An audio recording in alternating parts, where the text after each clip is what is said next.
Spartan Transportation and Spartan Logistic Management is your one source for all your shipping needs. 53-foot dry van shipments, auto transport shipments, full-service in-house brokerage, drop lot facilities, just-in-time deliveries to all auto manufacturers, facilities in St. Louis, Missouri, Kansas City, Missouri, and Indianapolis, Indiana. Spartan Logistics LLC, proud sponsor of the IROC Series, Kyle Steffens UMP Modified and Silver Crown Driver, and Gordy Gundaker, World of Outlaws Late Model. Visit us at spartan-logistics.net or find us on Facebook.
No one could have known it then, but when Daytona International Speedway opened in 1959, it marked the beginning of a new era in American motorsports. As a replacement for the old beach road course a few miles to the east, the opening of the high-bank 2.5-mile Florida Tri-Oval represented the leading edge of a wave of construction of big paved speed palaces. Before Daytona, Indianapolis was the only American oval track longer than 1.25 miles, and most racing took place on dirt ovals 1 mile or less in length. From the very first Daytona 500 won by Lee Petty in a three-way photo finish, those high banks proved a favorable venue for wide-open stock car racing. Daytona kicked off the growth of NASCAR as we know it today. Daytona International Speedway's infrastructure has grown and changed to such a degree that it would be almost unrecognizable today to someone who hasn't seen it over the last 20 years. It's an amazing facility, but one thing hasn't changed over the past 6 decades. No driver can consider his or her career complete without notching a victory at Daytona. From Dale Earnhardt, who captured the 500 in 1998 after coming so close so many times, to 14-year-old kart racers whose racing resumes are just beginning, a victory at Daytona is a mark of distinction. Tonight, it's the IROC Challenge Series RS12 Motorsports 250, and it's next on Track Limits Network.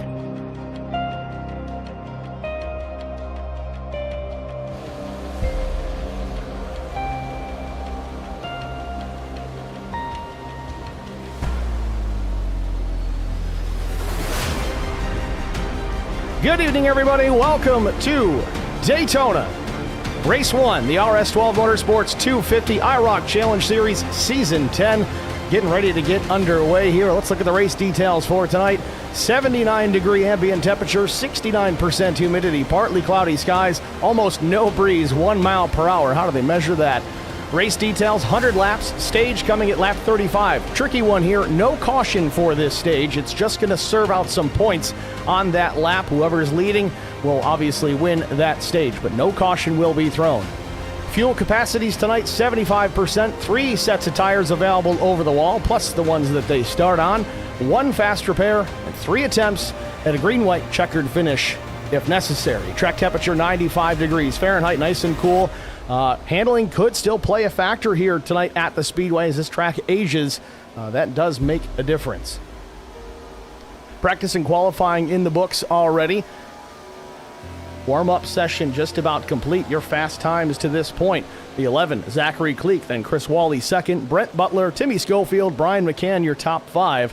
As we're about to drop the black and red flags on the session, we'll get right into it in just a moment here. But let's take a look at some of the partners that we've got on board this season. Of course, RS12 Motorsports, Coles County Speedway, R&R Racewear, Anything EC, Sparkle and Shine Mobile Detailing, 3 Wide with DJG, Charity Motorsports, Supreme 3D Printing, Spartan Transportation, Premier Racing Setups, and of course, Care for Kids, Zoe's Place, Child Advocacy Center, and Ellie's Place. With that said, it is time already for our starting grid, so let's take a look at it. Our starters for the RS12 Motorsports 250 on the pole position with a lap time of 50.965 seconds. It's the 70 of Aaron Smith. He's back, folks. Outside front row, the number 49 Revved Racing driver, it's Adam Petit. Row number 2, it's James Pileski, Brian McCann. Row 3, it'll be Jason Nilgis and Mike Koch. Row 4, Matthew Mormond and Zachary Cleek. Row 5, Todd Cleek and Lilith Peters. Starting from the 11th position, it's the 12 of Timmy Schofield. Will Tyndall will start 12th. 13th belongs to Chuck Sweeting. 14th, Garrett Johnston. 15th starter, it's Steve Durbin. 16th, Casey Benz. Vincent Short rolls off in the Track Bar Motorsports number 55. Chris Wally rolls from the 18th position. Kyle Pendergraft, 19th. 20th belongs to Newt Quick. 21st starter, it's Peter Ruzick. 22nd, Larry Bruner. 23rd, it's Kristen Strader. Brandon LeClaire rolls 24th. TJ Majors in the 6th this week. He'll start 25th. Kyle Hardy, 26th. 27th, it's Kyle White. 28th belongs to the Charity Motorsports entry of Brandon Mefford. 29th starter, it's Brett Rinn. 30th, Philip Chartier. Shane Haas starts 31st. 32nd, Andrew Allen. Brent Butler, 33rd. Joshua Mears starts in the 34th spot. Kevin McCann back in action in his familiar number 33. He starts 35th. Chris Goins, also a Track Bar Motorsports entry. He rolls 36th position. Evan Janik in the 37th. Chris Mefford, 38th. Doug Wysocki, 39th. Josh Funkhauser is the 40th starter. Matt Kopp, 41st. And last but not least, in the number 9, it's Adam Benefiel from 42nd, shotgun on the field. It's your starting grid here from Daytona. Field on 1 of 1 pace lap. They roll the back straightaway.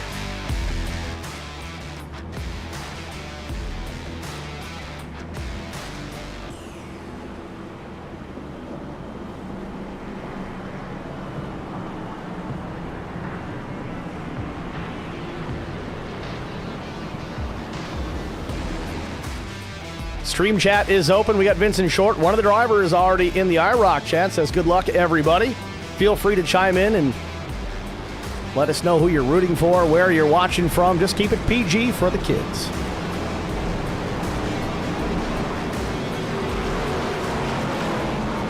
And race details for tonight. 100 laps, the distance, 250 miles. Stage break, not a break, at lap 35. 75% fuel, 3 tire sets available, 1 fast repair, 3 attempts, and a green-white checkered finish if necessary.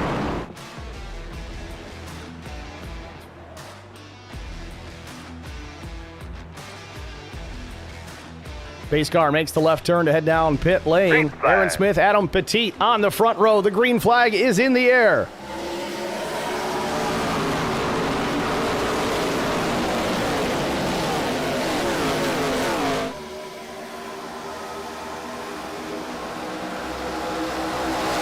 Couple of cars already jockeying out of line here. Entrance to turn number 1. They tuck back in, get above that yellow line. You don't want to be below that. Petit with the early advantage on the exit to turn number 2. Down the backstretch for the first time today.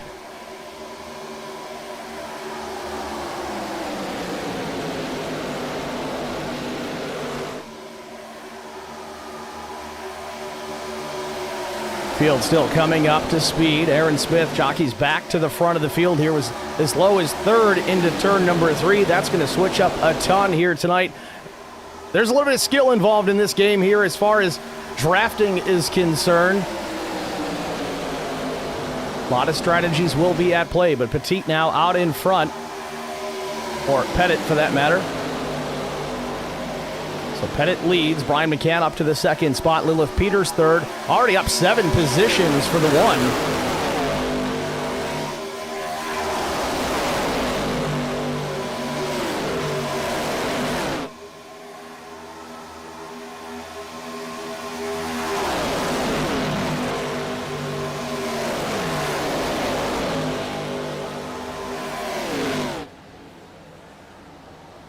Pettit leads. Brian McCann right on the back bumper. Just going to suck up some draft here for a little while. Fuel, not necessarily an issue yet. Only 2 laps complete here at Daytona, but the guy's already starting to think about saving as much fuel as possible. That lead dog in front of the pack, the 49 of Pettit, he's burning the most. He's got the thing all the way to the wood here. That accelerator flat on the floor, so he's using every drop of Sunoco Racing fuel that car's got in it. Everybody else behind him can run maybe half, 3/4 throttle just sitting there in the draft. They can save fuel and worry about it later on.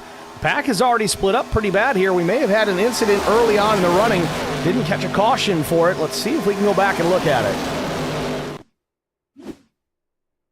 This is on the start. Saw some of those drivers get... Oh, yeah, there it is. Big time incident into one. I don't know how we didn't catch a caution on that one. So that was Andrew Allen primarily. Some other drivers involved, of course. Let's look at this one here. Brandon Mefford also on lap 1. Mefford tore up already. Going to burn that fast repair at the very beginning of this race.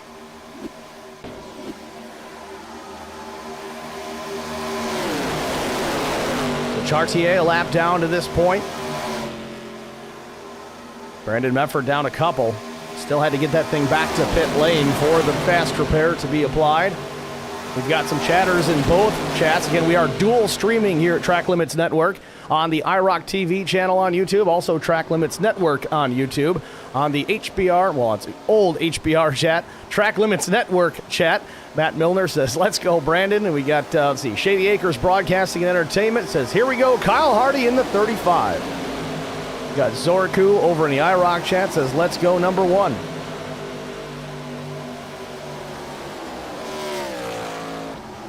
Shady Acres giving us some info here. Says they checked up in front of the 35, and nobody behind him did and got run over. Missed the message, unfortunately. Pettit continues to lead over Brian McCann, Lilith Peters, Aaron Smith, James Pileski.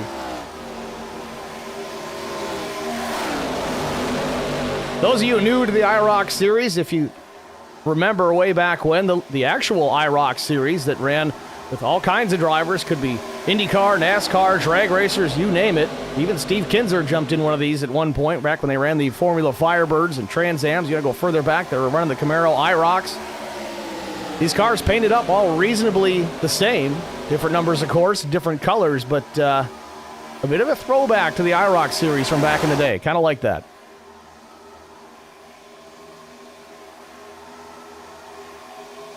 .42 cars taking the green here tonight. A very full field here at Daytona. Good to see those numbers. Like to carry that on all the way throughout the season.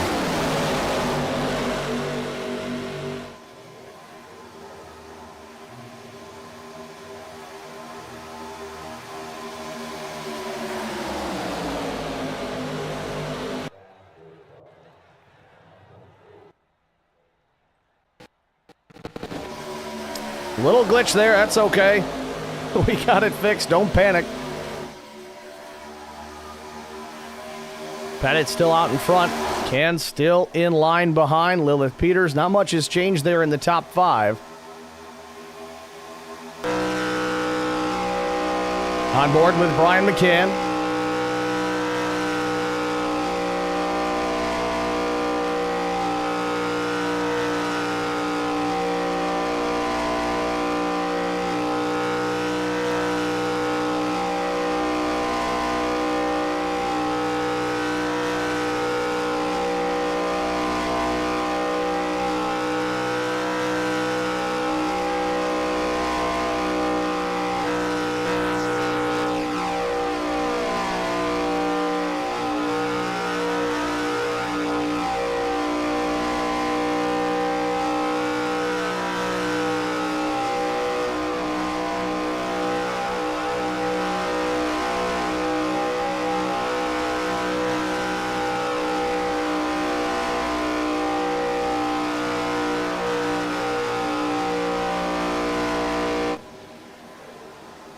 Top 4, top 5, single file, 6th and 7th side by side. That's Jason Algis and Mike Koch.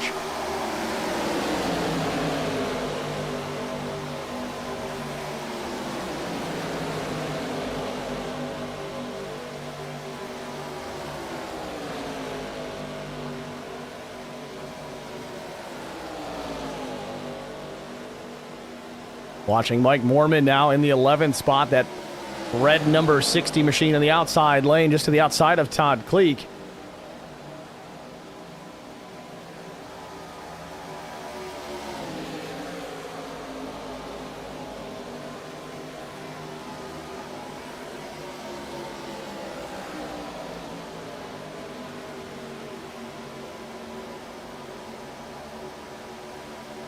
Taking a look at TJ Majors back in the 25th position. That is where he started this race. So TJ quietly just minding his own here. A long race, only 10 laps of 100 in the books.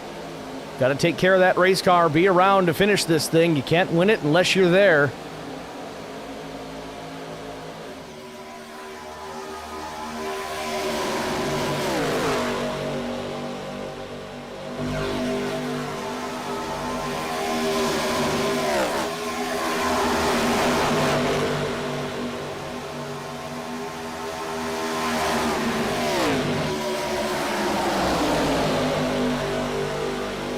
Now inside the top 15, Steve Durbin and Vince Short side by side.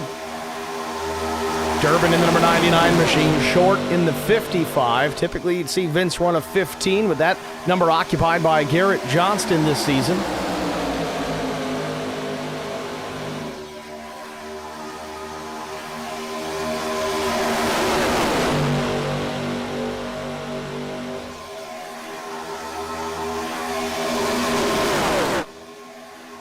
One car losing connection there for a moment, blinked out.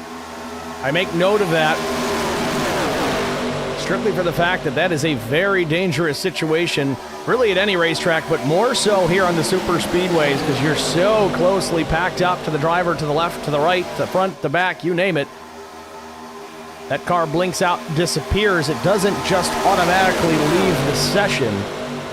So it could come back in, and if you're not careful, it could land right on top of your race car and cause a major incident. So far, so good, however. These guys that have lost a little bit of connection come back pretty quickly. Back up front, though, no longer single file. Pileski now with a nose out in front to the outside of Adam Pettit.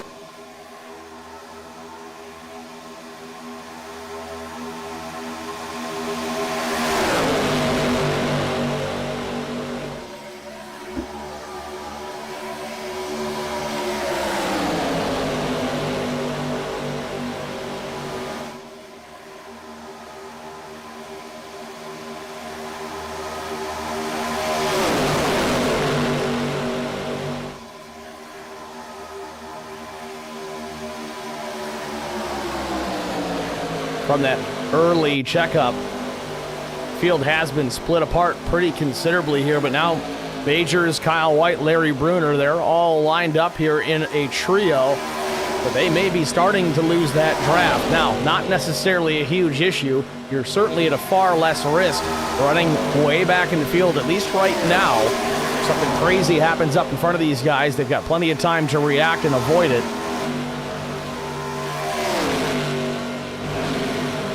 Another group further ahead. This is just inside the top 25 as we look at the 51 of Chris Wally.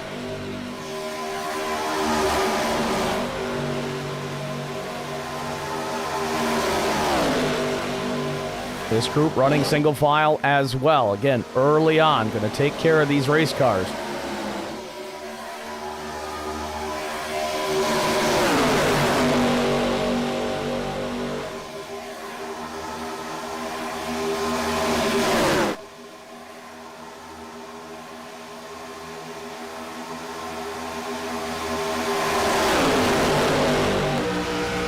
On board with Jim Pileski.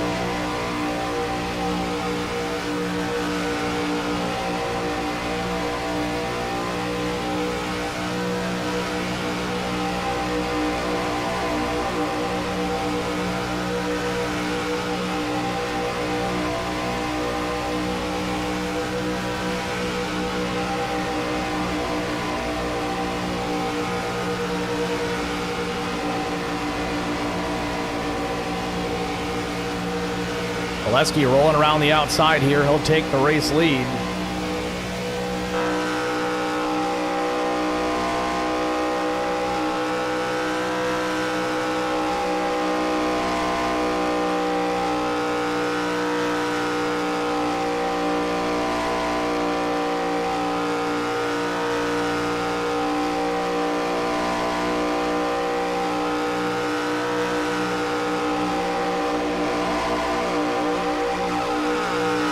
Pettit charges back to the front here. A little bit of a run through the tri-oval.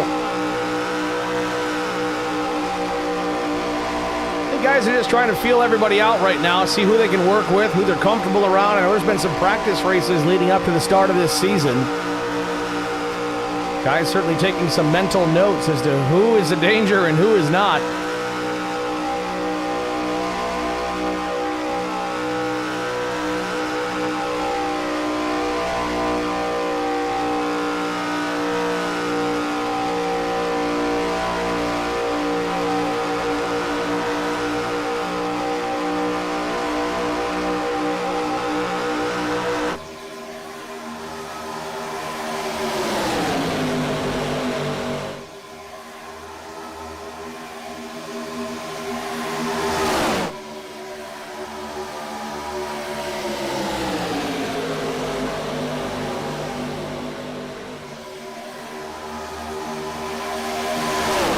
Back and forth, the top and bottom lanes kind of playing a seesaw battle here at the front of the field. Pileski with a nose out in front, down the back. Now the inside lane going to roll on by, but still not able to complete that pass. Pettit certainly can't opt for the high line just yet. Wasn't clear, hasn't been clear for a while. Again, these guys were single file out at the front of the field for a little bit. Now they're getting a little racy, some heat into the tires, some confidence building in the drivers inside that helmet.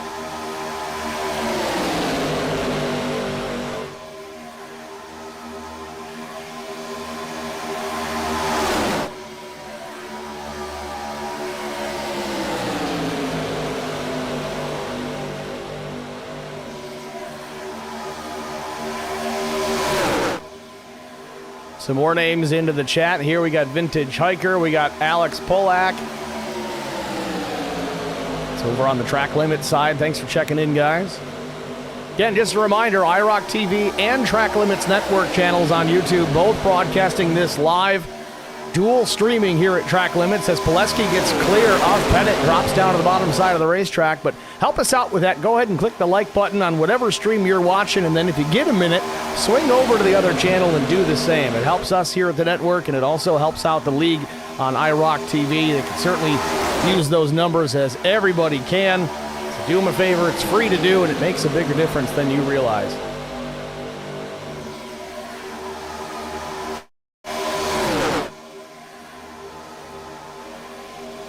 Pileski still with the lead, but here comes the 88 of Jason Nilges. Past history has shown that the 88 runs well here on the super speedways. Nilges up one spot, started in P5.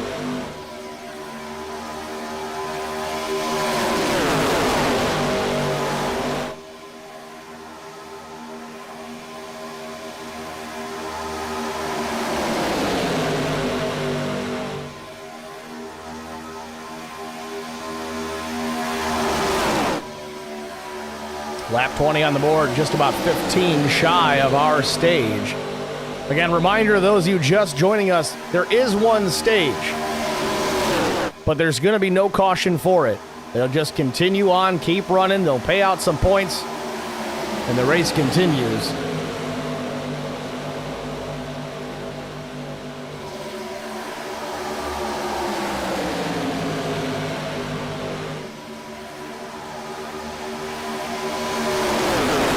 Want to update from earlier on. We had a bit of a wreck really into turn number one early on in this race, about lap one. We never got a caution for it. Somebody mentioned that the admin was late to throw it or missed it. This series, at least tonight, based on what I just checked, they are on iRacing caution. So unfortunately, the algorithm with iRacing missed that one.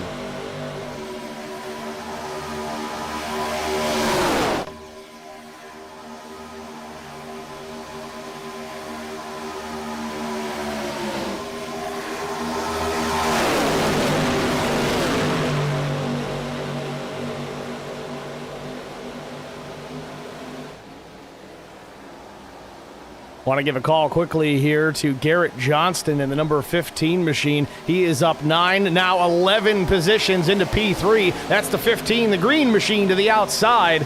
Trying to get some more here, 22 laps in. Big time push from the 60, Matt Mormon.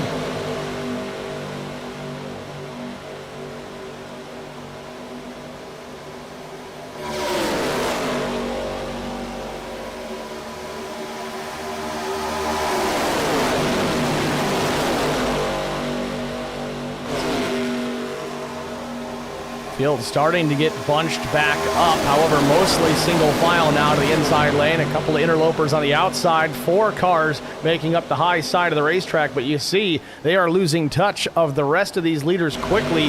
Not enough manpower or car power or horsepower, who knows, but they can't keep up with these leaders here. They're all single file. That is the fastest way around here. Get formed up one by one by one all the way down. Gotta have the numbers in the next lane to make that push towards the front of the field, and they just don't have it right now. Nile just now out in front. Tyndall into the second spot. It's Tyndall up now 10 spots. So is Garrett Johnston. Tyndall is second. Johnston fourth.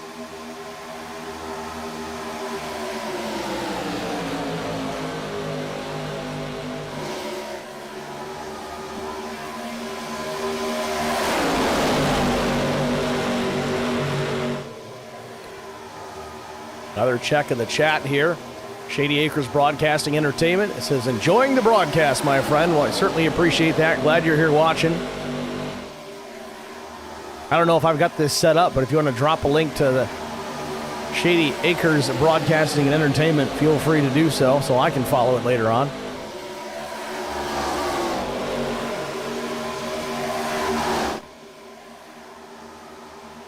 Leaders starting to reel in some lap traffic ahead, about quarter straightaway down the track. Definitely going to be a bit of a delta between those 4 cars ahead of the leaders and the rest of this field. However, they should blend in once they get caught. That could create some havoc here once they get there, because you're adding some more to the mix. They're going to be a little bit slower once they show up. Hopefully they can make a decision, kind of do it all together, and we don't have any chaos.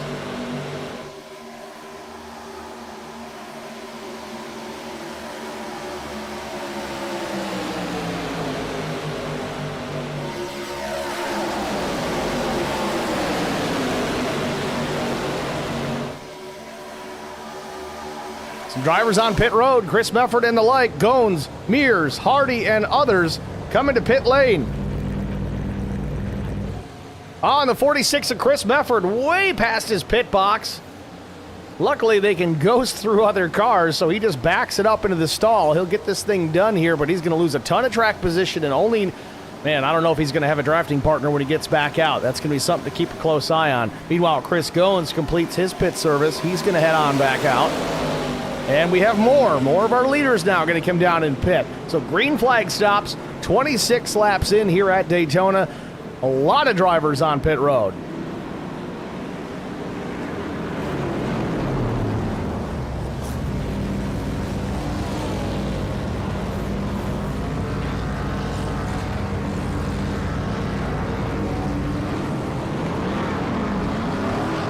TJ Majors in his pit stall. Again, still back deep in the field in the 28th position.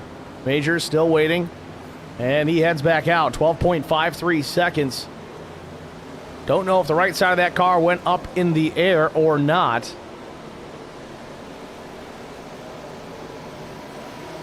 Early on in this run, though, no necessary need to take tires. So as it stands right now, the top 11 cars out on the racetrack as Aaron Smith retakes the top spot. They have yet to pit. They stay out. So does Chris Wally. Wally's back about 4.5 seconds. Now the rest of those drivers that were in the top 10 have come down to pit. Here's Matt Mormon in the 60. Mormon down and away. 13.5.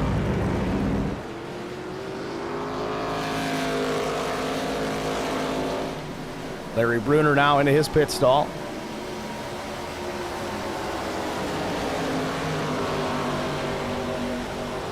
fuel only for Bruner as Aaron Smith peels off the racetrack.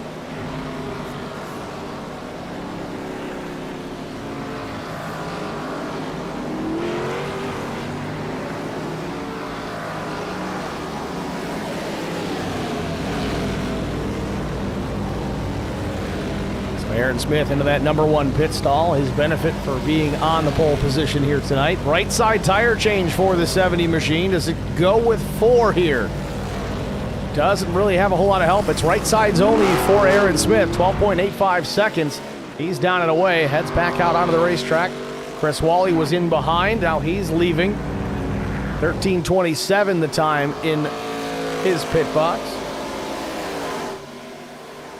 So Wally's going to hammer down here, try to get up to speed as fast as he can.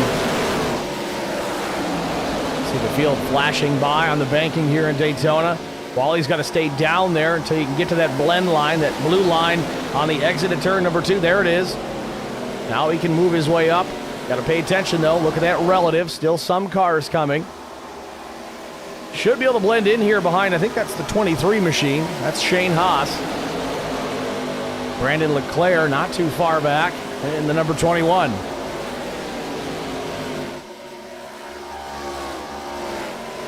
So back out front now, Aaron Smith was able to get on and off of pit road very quickly. And a quick stop to boot. Adam Pettit now second. Also a pretty quick stop.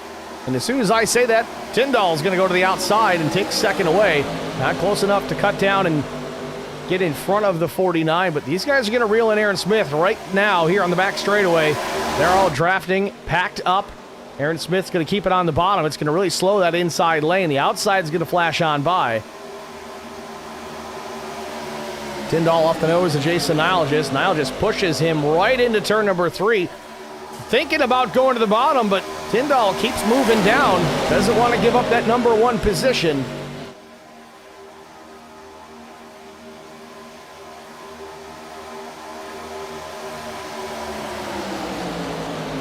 .30 laps go up on the board, approaching our stage.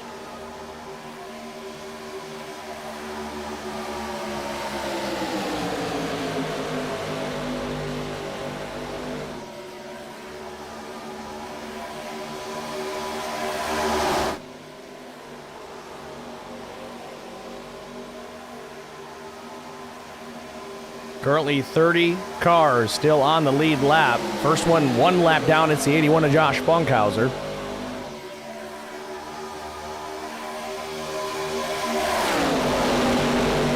Aaron Smith has slipped a bit here after getting caught by the field. Almost too fast in the pits. Not enough for a penalty, of course, but the penalty he's serving is he didn't have anybody to draft with once he got out in front. Didn't lose too much ground when he got caught there. He's in P6 trying to get it back. Keep a close eye on that yellow machine. It's going to be a factor here as long as he can keep it out of the wall, keep the fenders on that race car. Aaron seems to always find a way.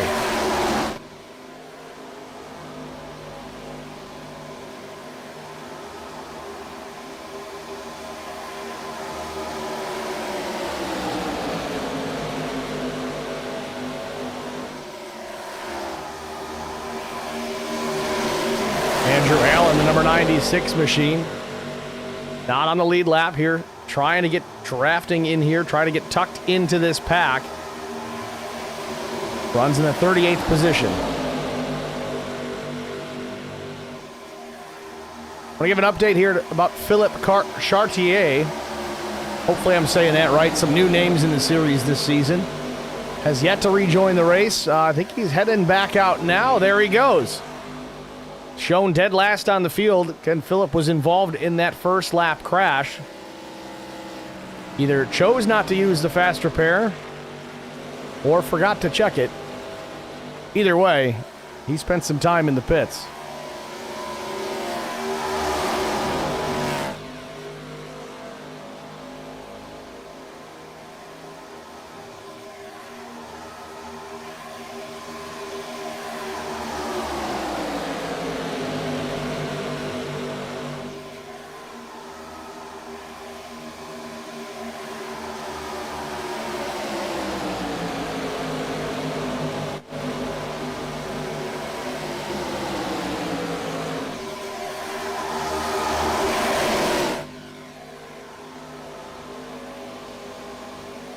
Chuck Sweeting running back in P12, the last car in this pack.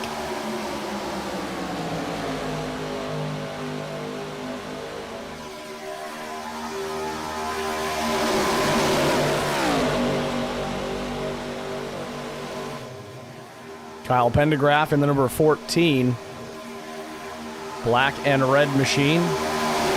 Pendergraph up 15 positions, currently running in the 4th spot.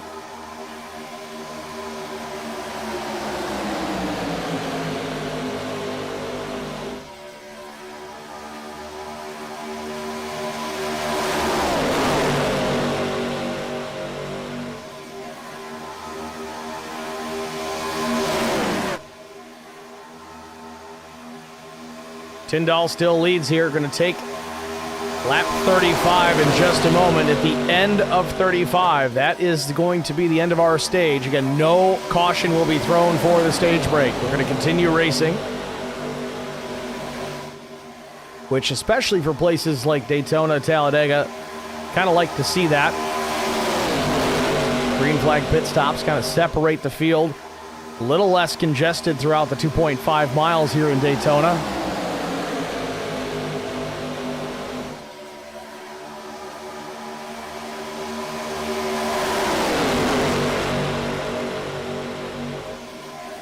Tyndall still leading down the back straightaway. Jason Niles just tucked into the back bumper. Outside lane starting to move, but do they have the numbers? Are they organized enough?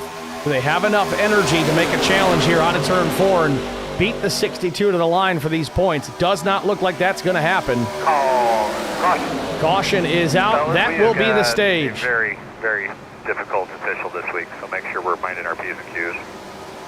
And it appears that Kyle Hardy has had an issue out on the speedway. The 35 in the fence. Looks like we got our caution just a little sooner than we had planned. Let's take a look at it.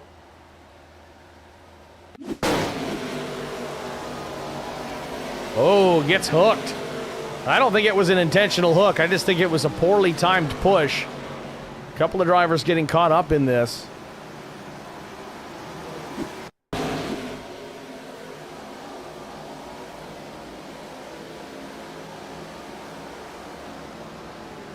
It's a shame because that was after the start-finish line.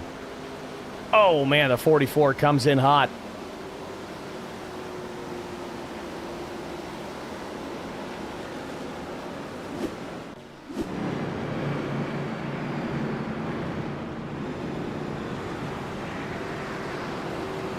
So stage 1 in the books. Only stage break, so to speak. Again, we got the caution because of the incident, not because of the stage. It just got timed out that way. But it gives us a break. We'll see if we have any takers on pit road.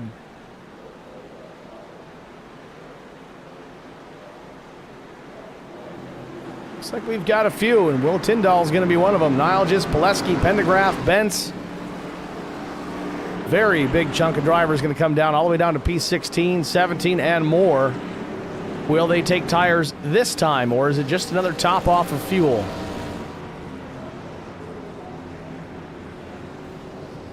'62 stays on the ground. Fuel only for William Tyndall. He's down and away. Aaron Smith, meanwhile, he's in the box. Right side tires going on again. 22 deep in the pit box, or are they sharing pit boxes? Looks like they are sharing boxes, so only 40 stalls here at Daytona, it appears, in iRacing at least. Tyndall, your stage winner.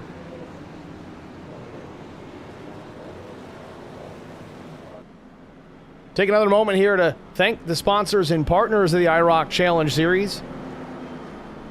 Read them off earlier, but you can see them. There are plenty of them. All playing a part in this league, jumping on board, helping bring this to you guys out there in YouTube land.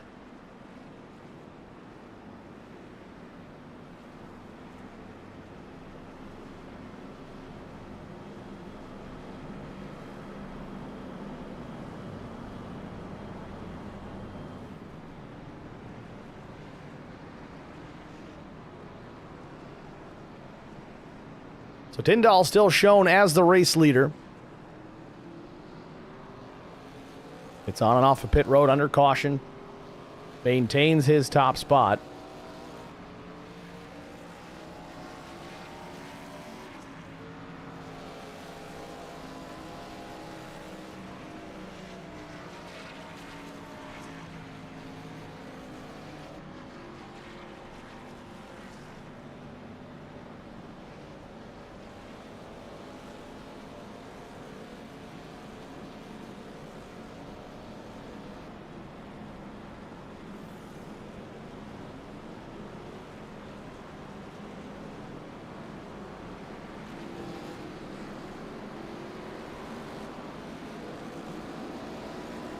I'd like to pull Tyndall up into the booth and get a word with the stage winner, but I cannot find him in the chat or the Discord, for that matter. Try to figure that out one later. Pace car lights are out, so we're on the one to go. Next time by, lap 39, we'll take the green flag yet again. First real caution of the night. Again, the first lap, we had an incident down into turn number 1 that did not draw a yellow, involving, I believe, 3 or 4 different cars.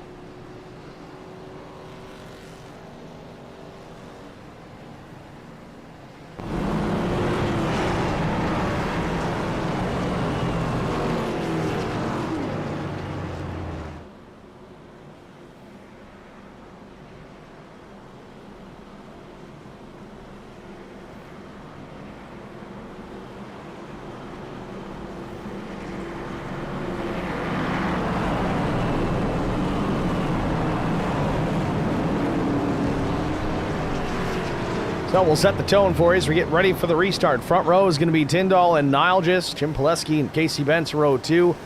Johnston and Brian McCann in row 3. Row 4, Aaron Smith, Chris Wally. Row 5, Vince Short and Kyle Pendergraft.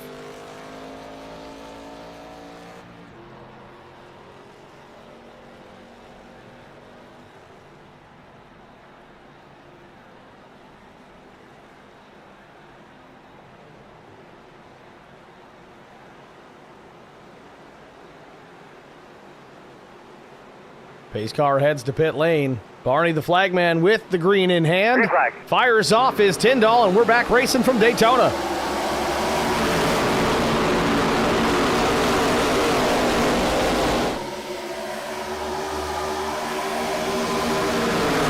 Tyndall coming up to speed with some drafting partners in behind. Casey Bentz now to the outside.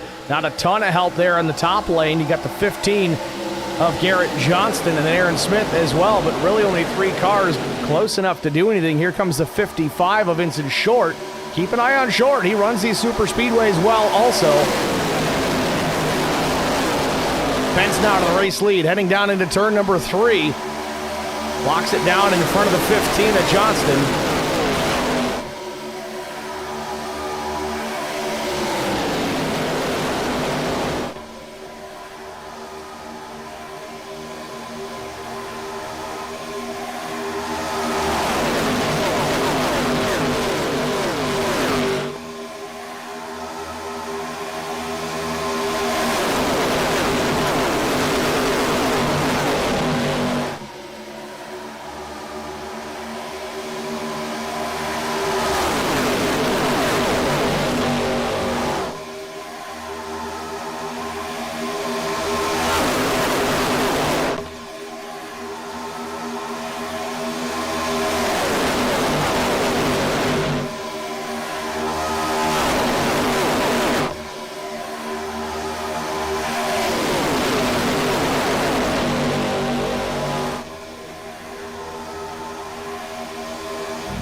Aaron Smith now to the point on the nose of Vincent Short. I told you, keep an eye on that 55. Vince Short now finds himself into the top 3. No one to his outside just yet. Taking a peek to the right side of Aaron Smith. Maybe keeping some fresh air on the nose of his machine. And Smith loses connection just for a moment. Again, we talked about the dangers of that. Quickly, though, comes back in. No issue.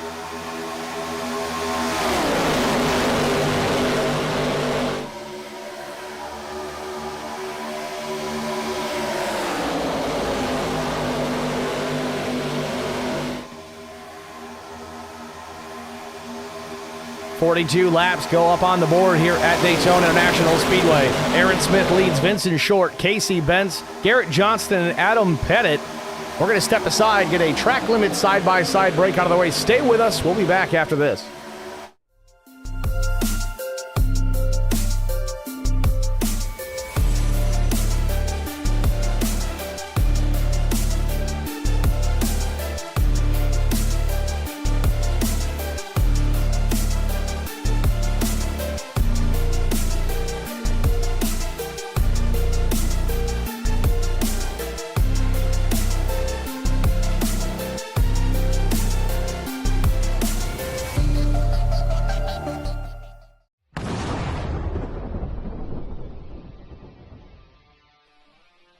Spartan Transportation and Spartan Logistic Management is your one source for all your shipping needs. 53-foot dry van shipments, auto transport shipments, full-service in-house brokerage, drop lot facilities, just-in-time deliveries to all auto manufacturers, facilities in St. Louis, Missouri, Kansas City, Missouri, and Indianapolis, Indiana. Spartan Logistics LLC, proud sponsor of the IROC Series, Kyle Steffens UMP Modified and Silver Crown Driver, and Gordy Gundaker, World of Outlaws Late Model.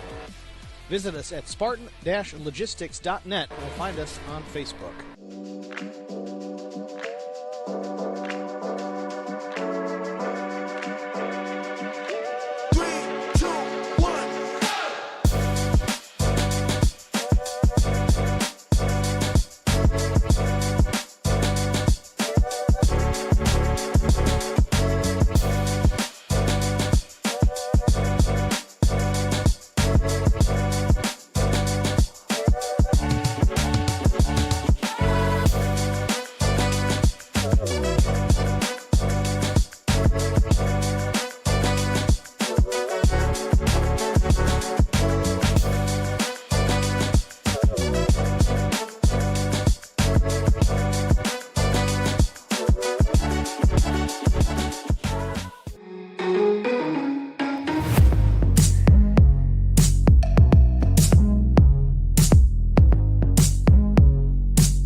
Need insurance coverage that's built for speed?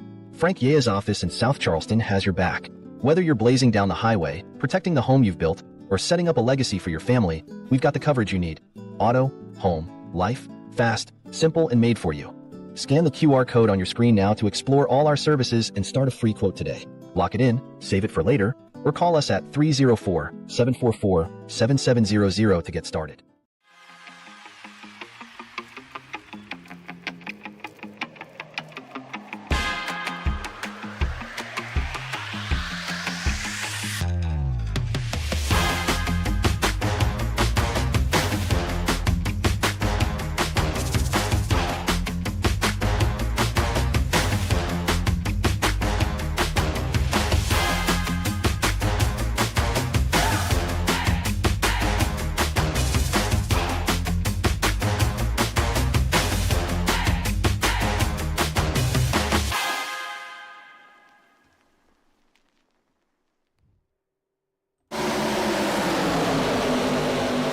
Back in Daytona International for the RS12 Motorsports 250 Race 1 of the IROC Challenge Series. Aaron Smith now back out in front. Just a few laps shy of the halfway point of tonight's race. 125 laps about to go up on the board. Just give it a few more.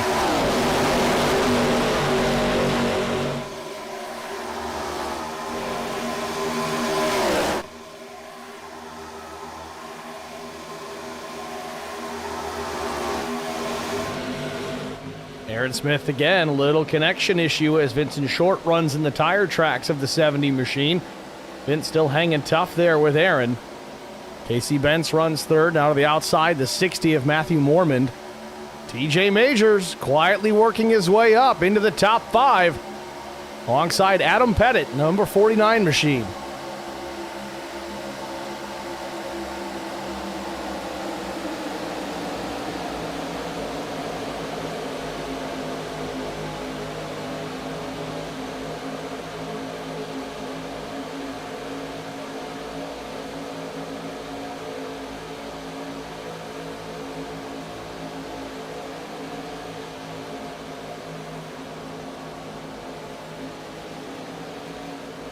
By way of the draft, Majors has slipped back to the 8th spot, now trying to push the 60 of Matthew Mormond. Little bump draft. Takes a move to the outside, gets there, had a big run. I don't know if the 60 checked up there or what the situation was, but he's going to be caught in the middle of this pack. Now the 23 machine is Shane Haas. Try and draft up to the 6. More action just ahead of these guys. Jason Nile just now side by side with Tyndall. He got a little crossed up as well.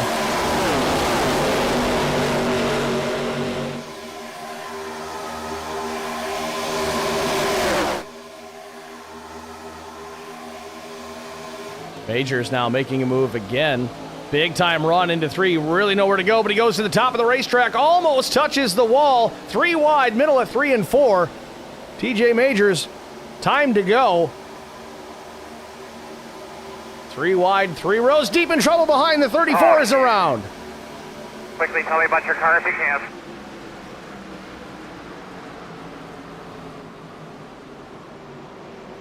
Doug Wysocki gets turned here coming to the start-finish line.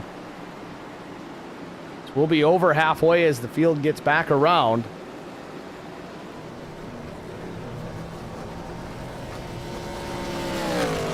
Doug trying to go through the infield grass here. Pretty significant damage on the 34. He's going to have to find his way back around. And if he hasn't already done so, burn that fast repair.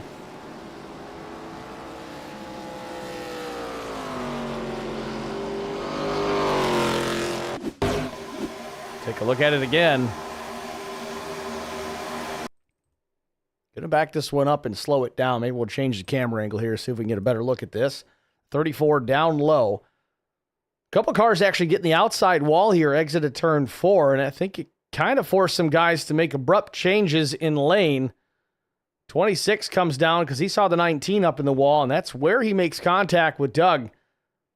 Kind of right hooks him inadvertently.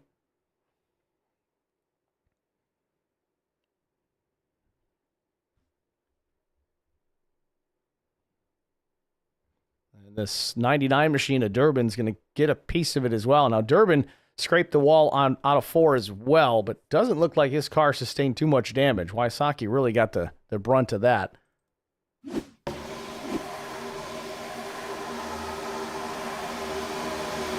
think it was the 22 as well. Getting the big chunk. Pit stop's underway. Field is in.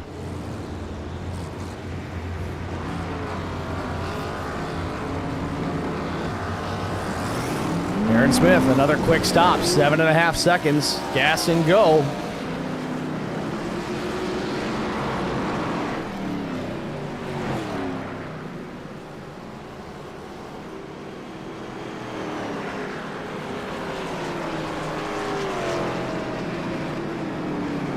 Once again, I want to take a moment to thank the sponsors for tonight's event, this season, this series, this league. RS12 Motorsports, Coles County Speedway, R&R Racewear, AEC, Sparkle and Shine Mobile Detailing, 3 Wide with DJG, Charity Motorsports, Supreme 3D Printing LLC, Spartan Transportation, Premier Racing Setups, and Care for Kids.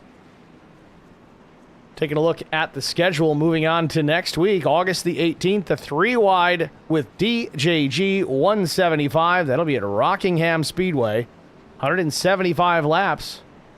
Race 2 on the season. Then we go to Dover, Kansas, Gateway, the Bull Ring at Las Vegas. That one is going to be interesting with 40 cars. I don't know how he's going to run that one. Maybe it'll turn into heat races. It does appear that's going to be the case. Very small track. Then we roll off to the Tricky Triangle at Pocono, then Eldora on the dirt. That's going to be fun. Wilkesboro, Atlanta Motor Speedway, then Nashville coming up in November, Bristol, Talladega, Auto Club, Vegas, Kern County Raceway, then Daytona again, then Michigan, Atlanta again, and then we close out the season January 12 of 26 at Charlotte Motor Speedway.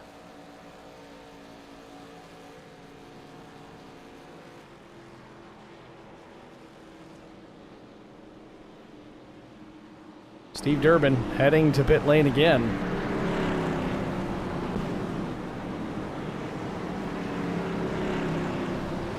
Not sure if Durbin got a penalty. Take a look here.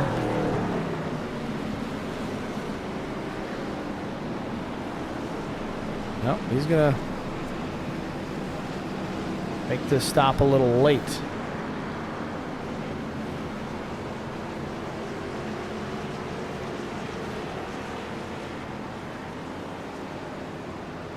Now, Durbin is still in his pit box. He may be held here.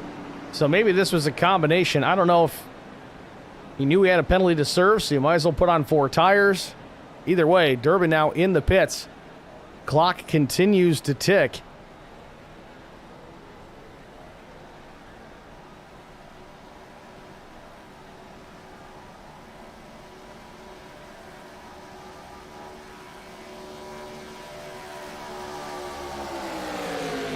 The answer here in just a moment when I see the clock stop. And Durbin remains in the pit, so maybe some damage repair. Now he heads back out. 59.82, a full minute in the pit box. So Durbin went from top 3 far down the running order. Wrapping up caution number 2 here from Daytona. 52 laps about to be complete. Pace car lights are out. Ready for the restart. Front row will be Aaron Smith and Adam Pettit, then Vincent Short, William Tyndall, James Pileski, Brian McCann, 29 machine, Christian Strader, TJ Majors, Chris Wally, Casey Bentz, the top 10.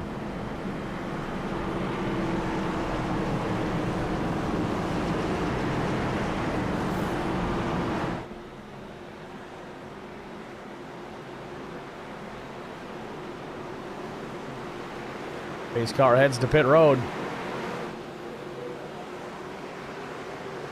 Green, green, green.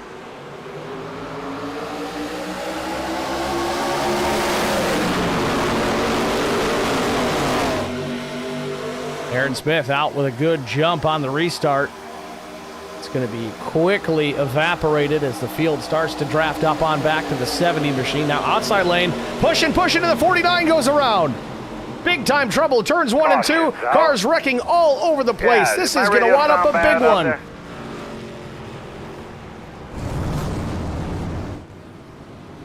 Brian McCann involved, Adam Pettit, Christian Strader, Josh Mears, Wysocki, Kopp, Pileski, Kleek, Sweeting, Brett Wynn is involved, Larry Bruner, Evan Janik.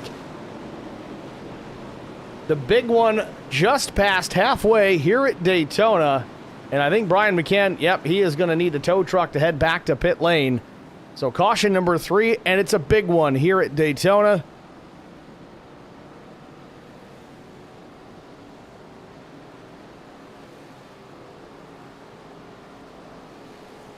Try to get a look at it. Back it up a little further here. A little bit of contact from Tyndall in the back of the 49. Adam Pettit goes around in front of all these drivers behind him. And the rest is history.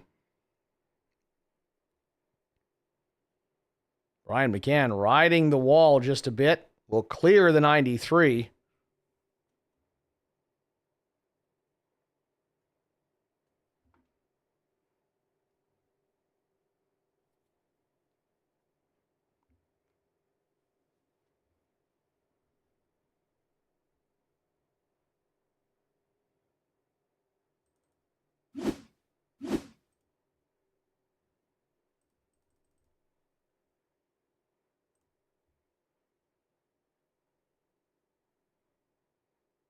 So Tyndall's making contact to the back of the 49 of Pettit here as he was changing lanes a little bit. Wasn't quite square on the 49 when he got there, but then tried to slide over, and that was just enough to hook the 49 around in front of traffic.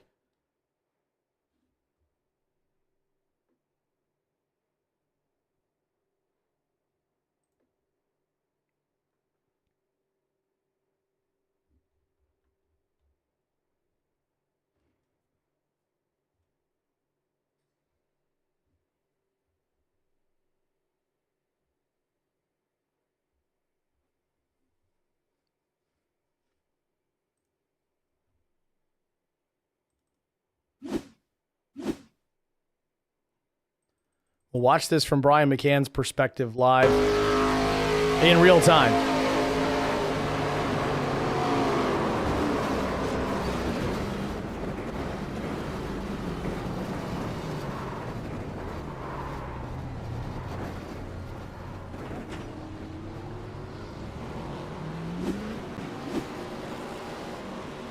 Things happen in a hurry.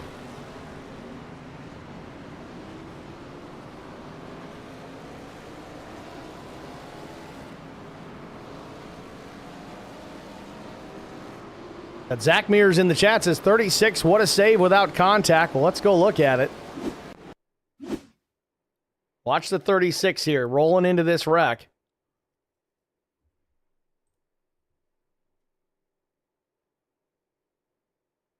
You can tell he's on the binders. All four rotors cherry red. Just getting it woed up. That's sometimes the best way to do it. Unbelievable. Just stops there on the apron of the racetrack and everybody goes around him.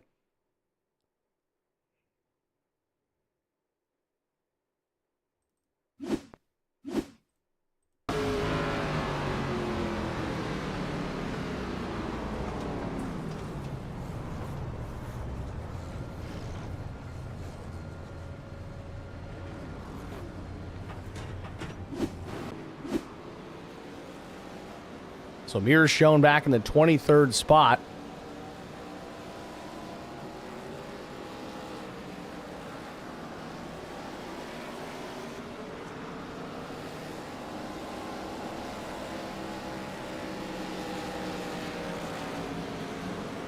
So that's going to shake things up a bit. Aaron Smith, Vince Short, still the top two. Then it's Mike Koch, Brent Butler, Chris Goins, the top five, Larry Bruner, Casey Bentz, William Tyndall. Again, one that kind of triggered this one, that 62 machine. Tim Schofield, Garrett Johnston, the top 10, as we are 56 laps in here at Daytona.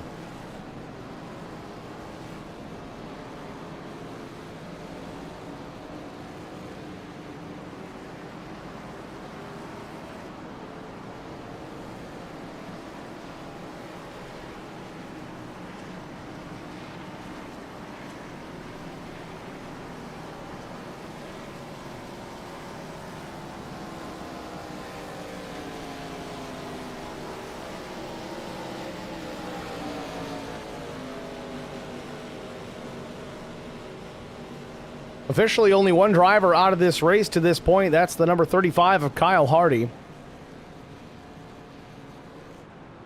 He'll have to settle for a 42nd place finish here today.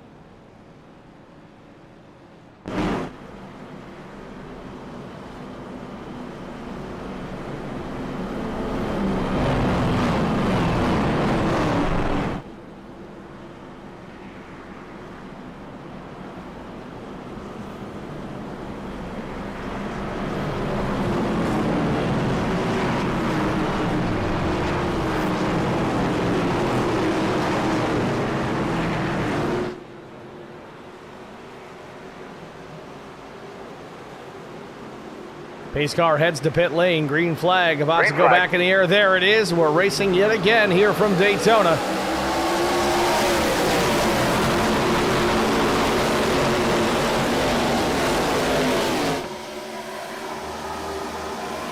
Oh, trouble already.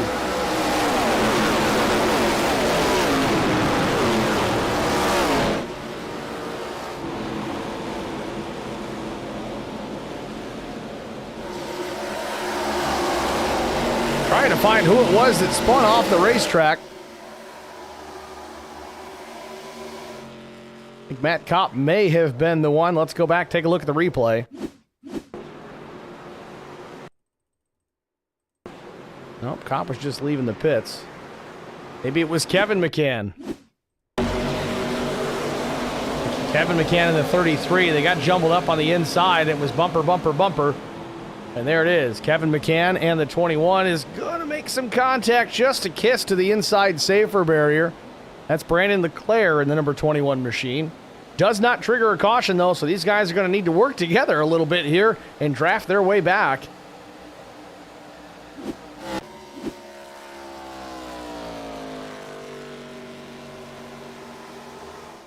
Out front, change for the race lead. Vincent Short now to the top spot. Brent Butler in the second position at number 76. Then it's Bruner, Jason Nile, just Casey Bentz. Those two battling it out.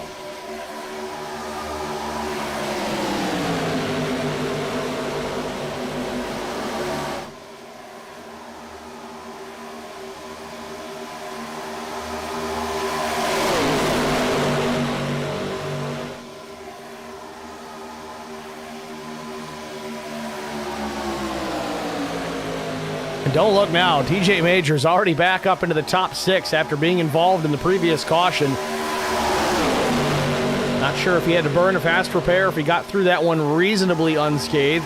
Nevertheless, he's a contender still here. Lap 60 about to go up on the board. He runs in 5th. Jason Nile just now working to the outside of Vincent Short, the 93 of James Pileski, trying to push him on by. Not a ton of help from Majors right now. About a car length, maybe half a car length off the back bumper of this group.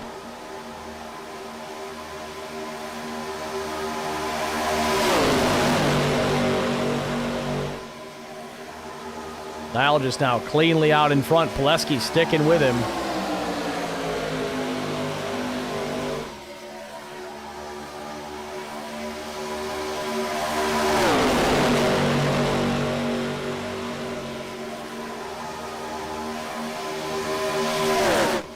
Very similar to the start of this race. We had a quick incident after the green flag, and it has separated these packs.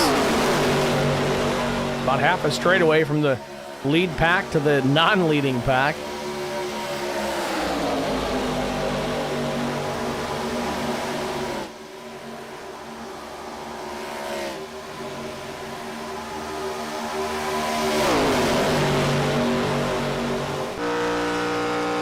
On board with Jason Nilges. Again, apologies for the car graphic not displaying properly. That's a new issue.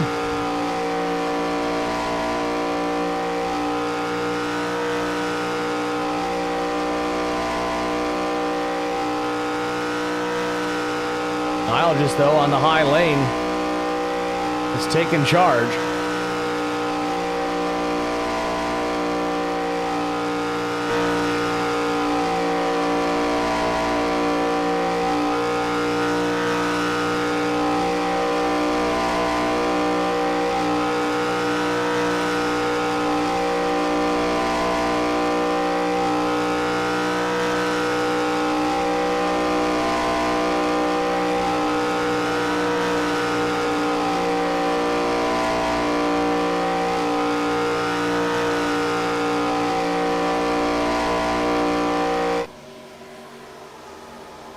Second pack starting to catch the first.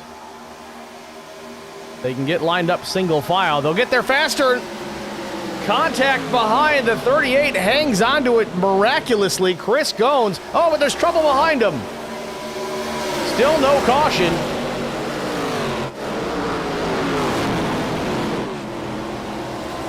I don't know. Something must be up. And there we go. We got more trouble out of turn 4 and still no yellow.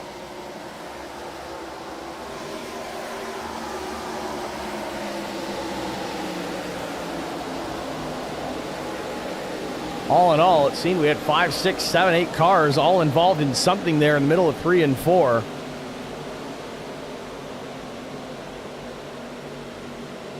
Try to get a look.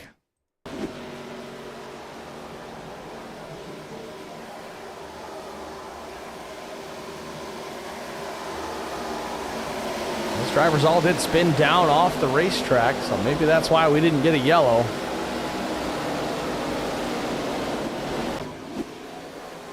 Meanwhile, back out front, Nilges continues to lead. Nilges second, Majors now third. Fourth is Kyle White. William Tyndall into the top 5. Chris Goins, after a big-time save down the backstretch, he is up from 36th into P6.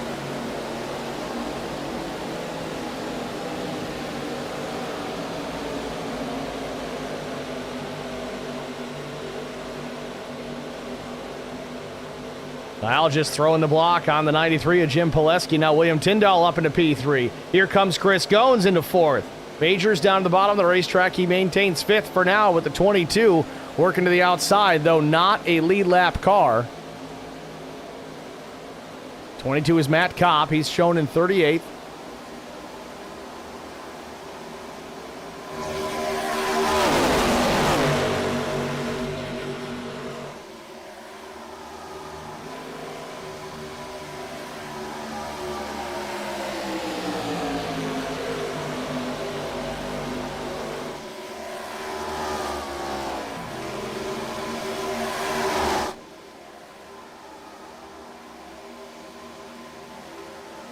The leader's starting to get single file yet again, realizing it's still far too early to be pushing this hard.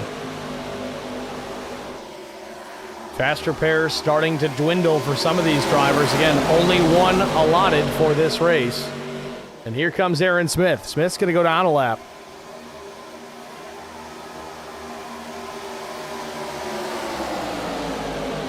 Now Smith is further back in the running order now. He made a pit stop about 3 laps ago just for fuel.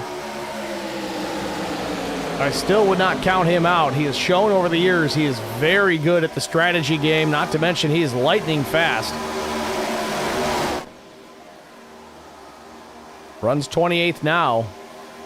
Keep an eye on him for later.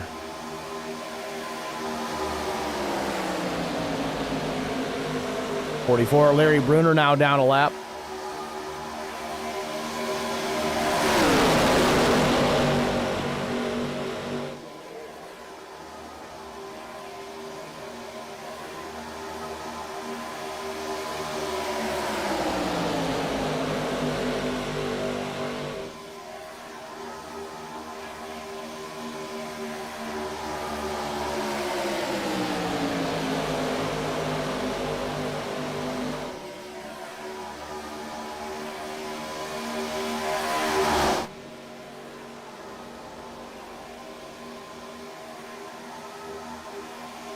Still a little bit of time before we got to worry about pit stops.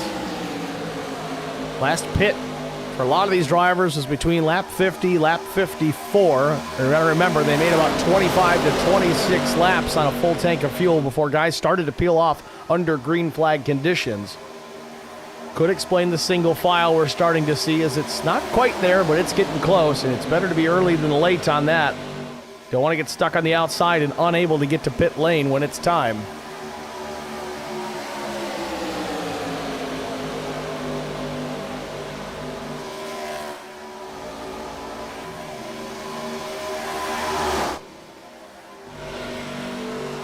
Adam Pettit back in the 10th spot. He leads this second pack. Zachary Cleek in the 11 to the inside, getting all kinds of help from the 12 of Tim Schofield. More than he wants, it looks like. And it's not really paying off, but Brian McCann back in the mix. Not on the lead lap, but still able to draft. Brian shown in the 34th position. Couple laps down.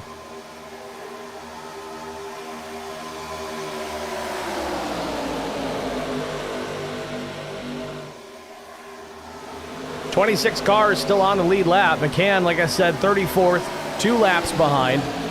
Couple of cautions, though. If he plays his cards right, he might be able to get those back.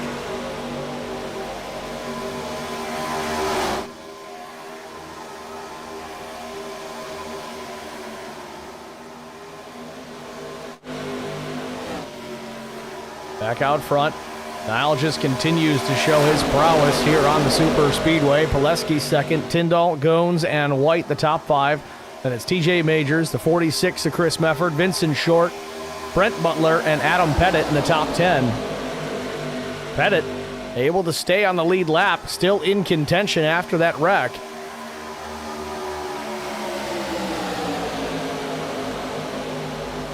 Got to go through William Tyndall to get there. Remember, he spun off the nose of that 62 machine. Again, it did not look intentional, but kind of early for that level of aggression. So we'll see if Pettit's got any hard feelings when he gets there.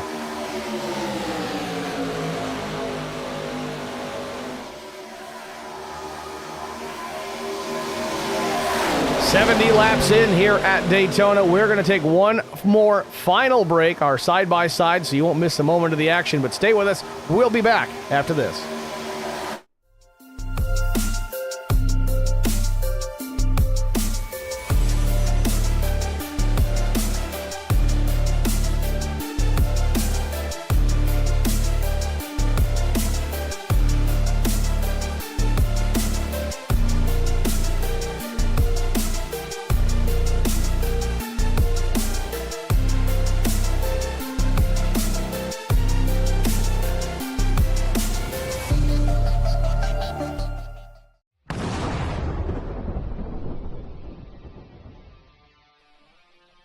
Spartan Transportation and Spartan Logistic Management is your one source for all your shipping needs. 53-foot dry van shipments, auto transport shipments, full-service in-house brokerage, drop-lot facilities, just-in-time deliveries to all auto manufacturers, facilities in St. Louis, Missouri, Kansas City, Missouri, and Indianapolis, Indiana. Spartan Logistics, LLC, proud sponsor of the IROC Series, Kyle Steffens, UMP Modified and Silver Crown driver, and Gordy Gundaker, World of Outlaws late model. Visit us at spartan-logistics.net or find us on Facebook.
Need insurance coverage that's built for speed?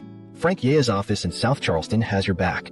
Whether you're blazing down the highway, protecting the home you've built, or setting up a legacy for your family, we've got the coverage you need. Auto, home, life, fast, simple, and made for you. Scan the QR code on your screen now to explore all our services and start a free quote today. Lock it in, save it for later, or call us at 304-744-7700 to get started.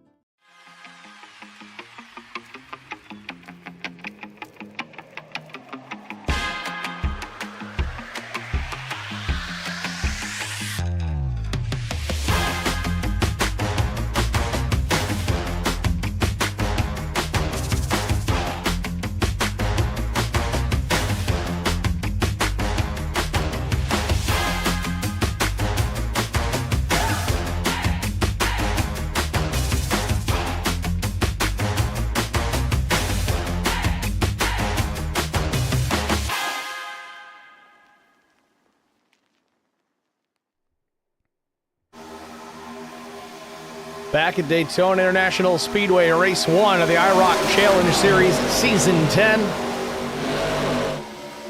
It's the RS12 Motorsports 250 at Daytona. Coming to 25 laps to go. Focused on Kyle White here in the 7th position. Says Genesee Brewery Chevy Silverado.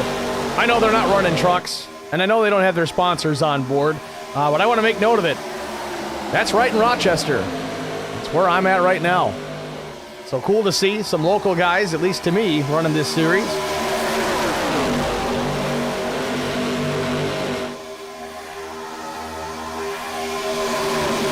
Of course, just behind him, TJ Majors, also a Western New Yorker out of Buffalo.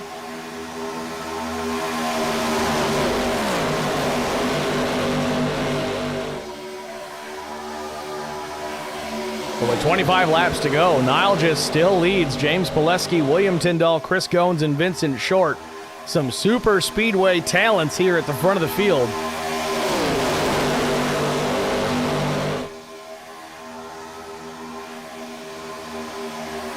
Really does seem like a lot of these guys have calmed down a bit. Which frankly just seems like the calm before the storm. We get closer to the end of this thing, it's going to get chaotic. They always do here in the super speedways, regardless of the talent levels of the drivers. They could be pros or rookies, it's still going to get messy.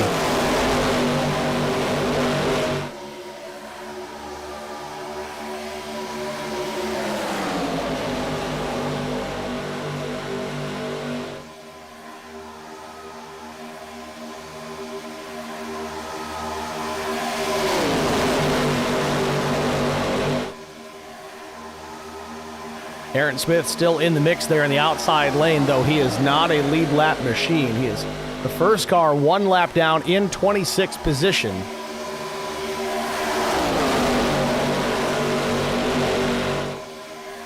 And Aaron Smith in that yellow number 70.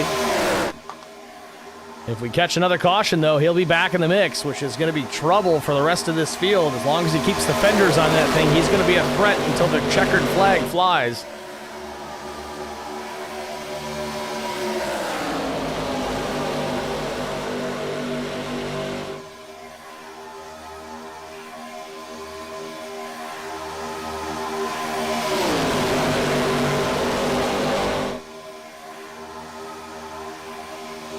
Pileski popped out of line for a moment, just took a look to the inside on Nilgis.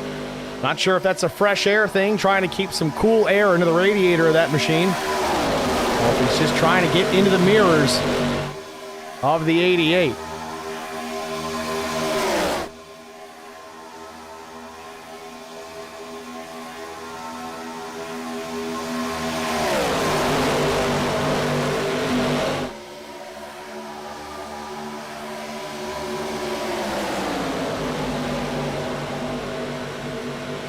Here comes the field for some pit stops, and there's trouble. Big time contact for the 38, loses the nose, but then it fixes itself. That's fun. Jason Nilgis, James Pileski from the front, going to come to pit lane. This will be their final stop here with 21 laps to go. This will buy him some insurance too if we get a green-white checkered.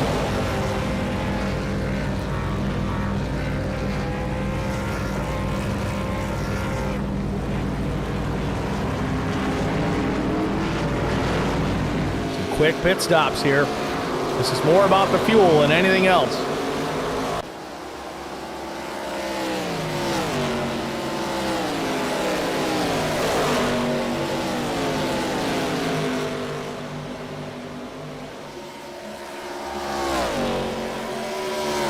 These guys trying to get all they can here on the bottom of the racetrack till they cross that blend line. Now they can move up into the field here on the back straightaway. Kyle White now your race leader. White, the number 19. Majors second, Chris Mefford third. Peter Ruzick runs fourth. Adam Pettit in fifth, but they're on pit lane.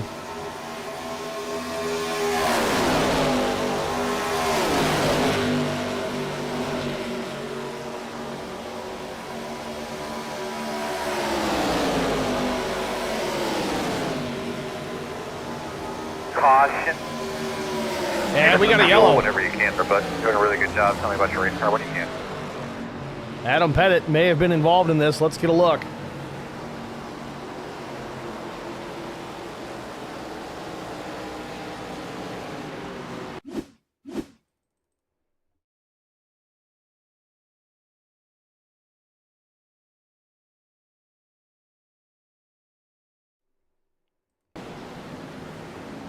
Not sure of the issue there with the 49. Maybe Chris Mefford. Is this coming to pit lane? We had an issue. Mefford drives back through the grass. Maybe he saw a different issue here. Let's back this up again. There was one car that dove back onto the speedway. I think that was Brian McCann.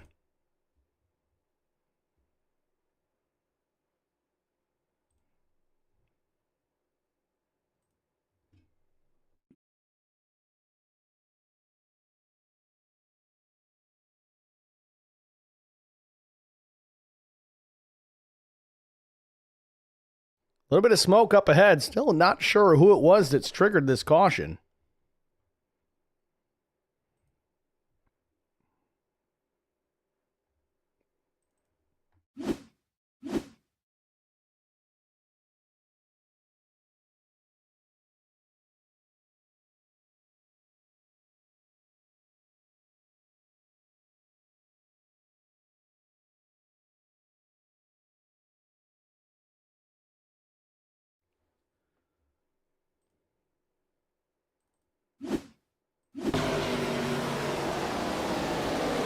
I guess we could attribute it to this, but with some of the wrecks we've seen earlier on tonight that did not pull a caution, I can't imagine this one did, but That's all I can find. Got on the gas too hard, went the wrong way.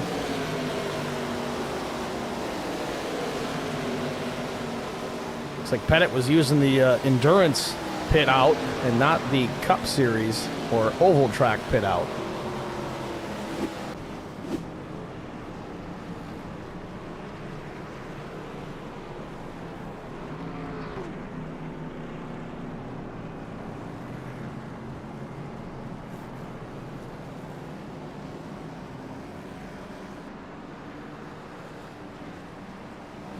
Folks, with 18 laps to go, I apologize if I hiccup a little bit. I got a bad case of them all of a sudden.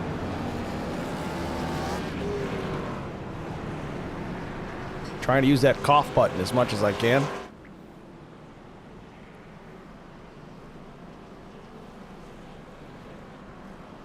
Love the detail in iRacing. Got the jet landing at the airfield in the background.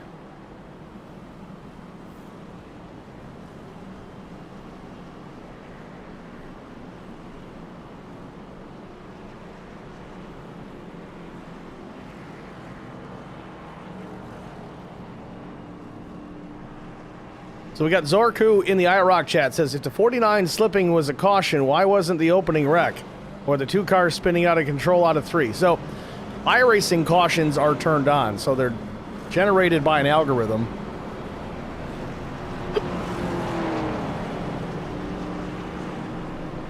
There's no live admin, at least as far as the yellows are concerned. So it's kind of luck of the draw when we get a caution. And for whatever reason, as of late, last handful of races I've called at Daytona have been a little iffy when it comes to calling cautions when necessary.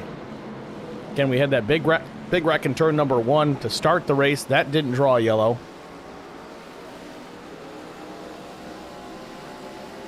We've had some others as well.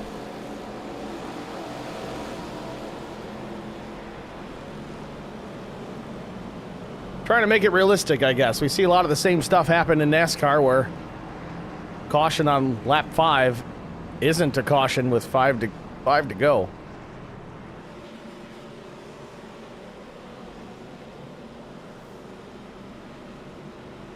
Obviously not realistically how it happens in iRacing, but we can call it that, I guess.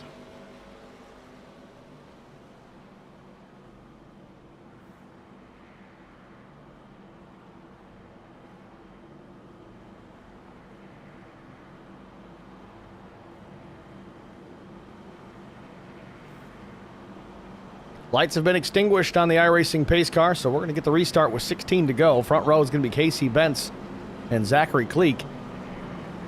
Shane Haas, Chris Goins in the second row. Mears and James Pileski in row 3. Nilgis, who's been strong all night. Brent Butler, William Tyndall, and Strader in 10th. Guys that started deep in the field, cracking into the top 5 and top 10. Joshua Mears up 29 positions.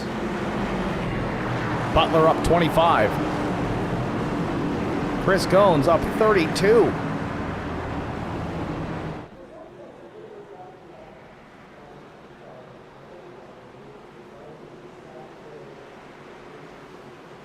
Pace car hits pit road. Green flag.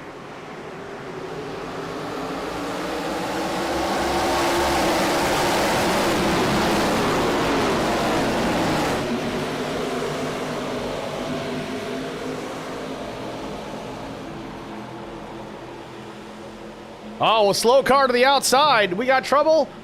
Car's in the wall, but they keep it going forward. 3 wide, the 14 got a piece of the safer barrier. It's Kyle Pendergraph. 3 wide behind him, coming with a head of steam. Pendergraph back on the throttle. We still stay green. Majors with a big run to the outside of Kristen Strader.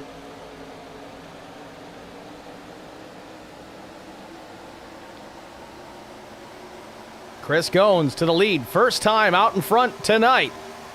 Best time to do it late in the race. Coming to 15 to go. Goins leads Shane Haas, Butler, Pileski, and Strader. Majors, though, knows it's time to go. Starting to do just that.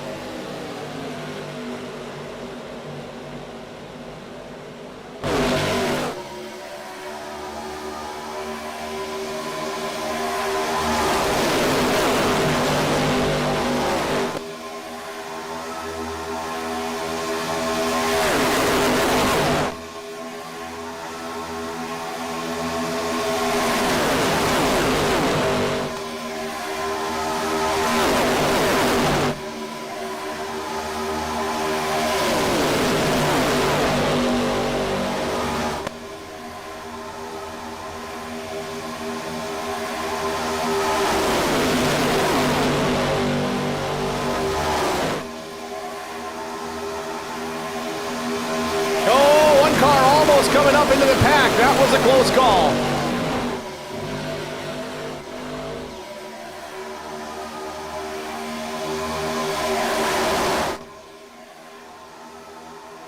"14 laps remain. Chris Gones still out in front. Can he maintain this for another 14 circuits around Daytona International Speedway?" It's a tall order. As these races play out, that leader tends to be a sitting duck.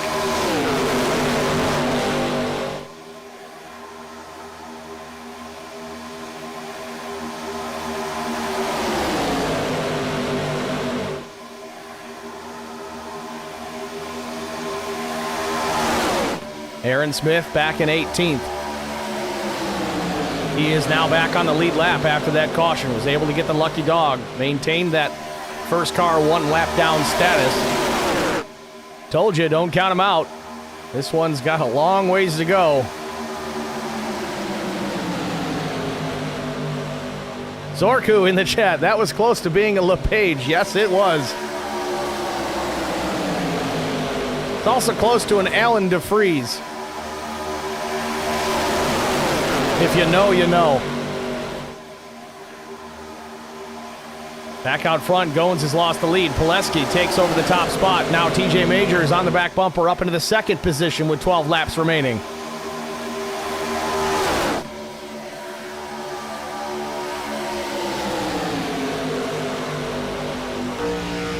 On board with Chris Gones.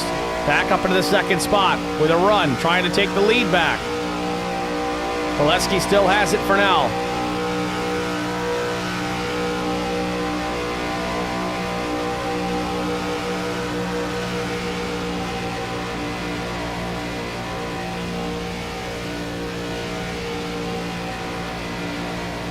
Major is making a move to the outside of James Pileski. The 93 caught in the middle. Big run to the outside. Here comes the 19, looking to the inside. No, he's got room and he's going to go around. Trouble behind the leader, Chris Gones. Big time trouble here after start finish. We've got havoc again. It's our second big one of the night.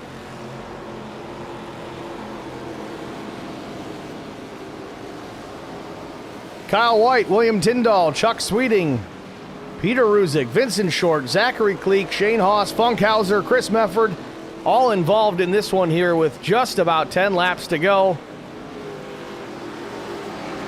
Saw it coming. 19 had a big-time run. Try to grab a replay for you guys in just a moment. Kyle White tore up.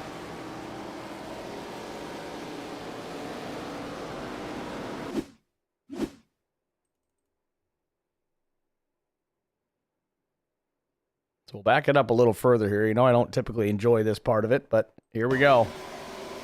Watch the 19 on the outside. Big push from the 46. Threads the needle, gets there, gets to the inside, but tries to stay off at Majors and clips the 93 of Pileski, and then the rest is history.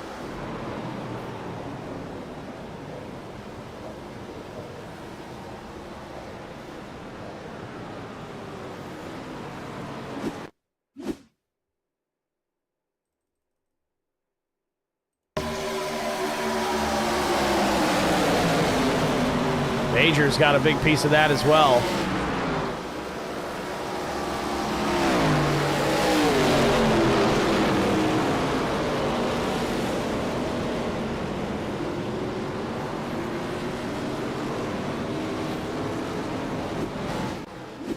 Now, if you guys go back and rewind this broadcast, I think I said it with 15 to go. It was going to get a little chaotic. There you go.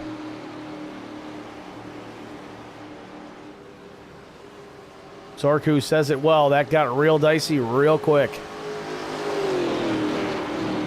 And somehow I don't think it's over. Kyle White going to take it to pit lane here. Severely damaged. I don't know if he has a fast repair remaining.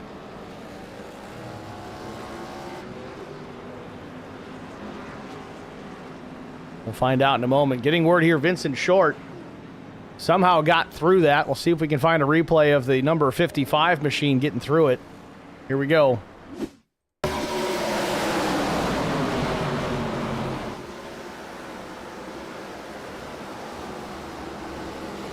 Tells a little bit of the story.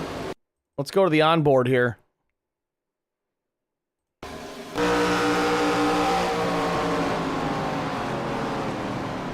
Great job. Just checking up. No evasive maneuvers. Just get it woed up. Make sure no one runs you over in the back.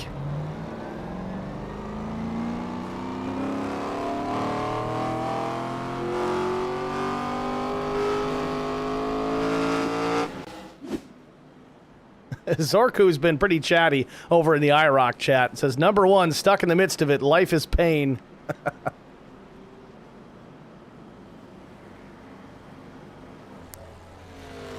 Talking about Lilith Peters here. Let's watch that one. No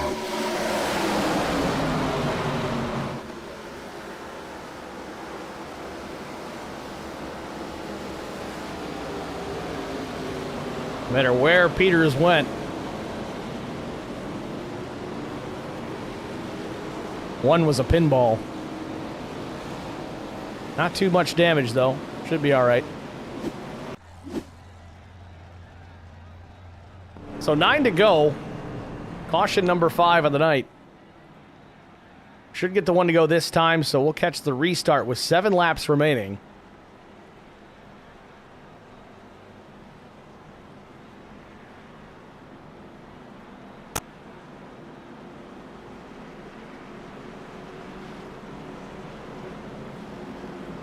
Chris Goins continues to lead. Again, another driver who has shown some success on the super speedways. I don't know that he particularly cares for this style of racing, but over the years, covered a lot of leagues that Chris has run in. Occasionally, he'll jump up in the booth here with us here at Track Limits Network and call races with us, but he's had some success on these super speedways, so it's to no one's surprise that he's out in front here with an opportunity. Want to see if we can get a closer look here at the TJ Majors machine. It certainly looks like there is some damage, yes, on the back side of that car. Both corners of the back bumper pushed in a bit. Spoiler's a little bit off skew as well. Don't know that he's going to be that great in the wind. He should be fine in the draft. A little bit of nose damage, too, it appears, on the 6. Again, not significant. Should be able to bring it home as long as he can keep this thing out of the fence.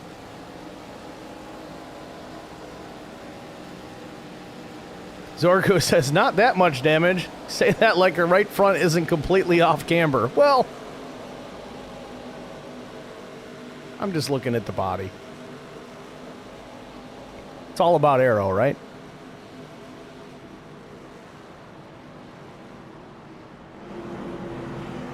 Shadows getting long here in Daytona. Now some cloud cover to boot.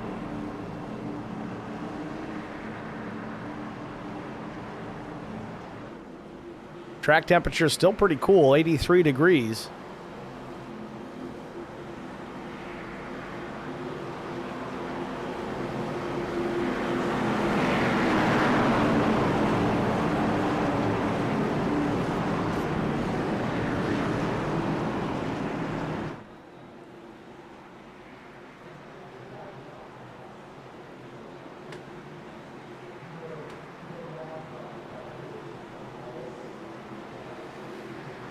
Pace car in pit lane. Green flag. Green in the air, 7 laps to go. Chris Goins on the gas. It's a little far out in front from the 99, and really Durbin did the same thing. Aaron Smith is going to jump to the inside, up into the 4th spot. Remember, he was a lap down not that long ago. He got it back with the lucky dog and has cut his way through this field, avoided the chaos. Still has all the fenders on that number 70 machine, and the caution's out again. Any feeling about the car at all? Peter Rosick involved.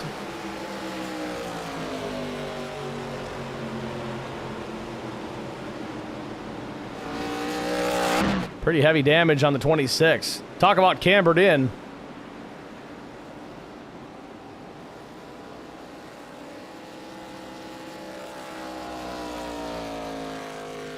Let's check it again. Oh, the 62 just tried to go up the middle. Not enough room.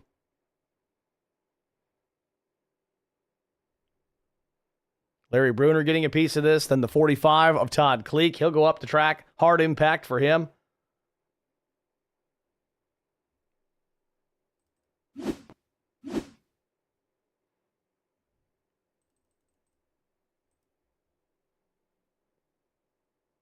Tyndall saw an opening, but by the time he got there, it was closing.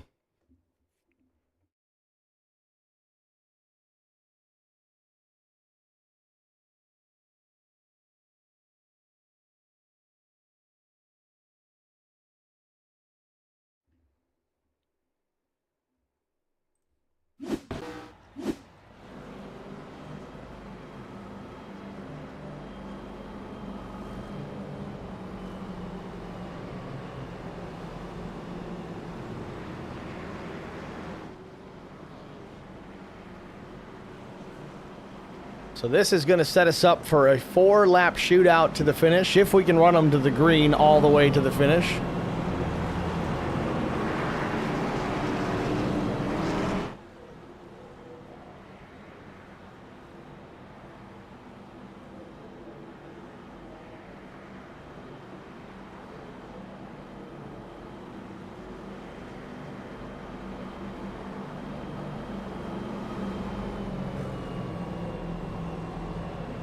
So TJ Major is going to opt for pit lane here. Must have felt something in the race car that didn't feel right.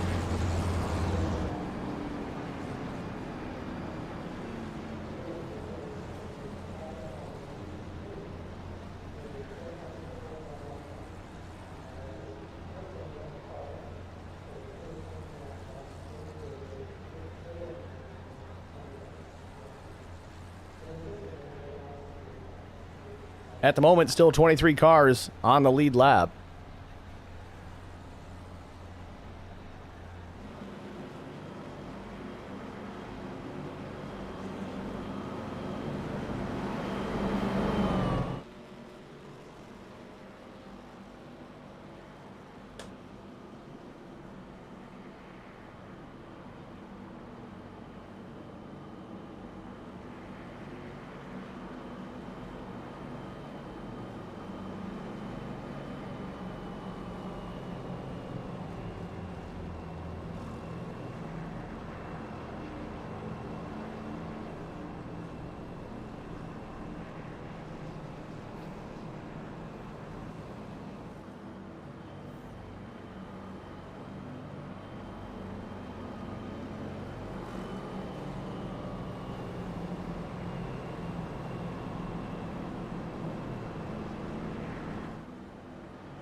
Field coming to the stripe here to get the 1 to go.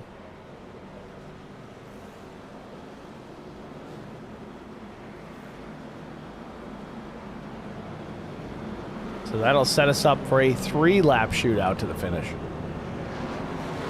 So I guess we'll call it a green-green-white checker. Keep in mind we do have 3 attempts at green-white checkered finishes if necessary. Cover the details of that if needed.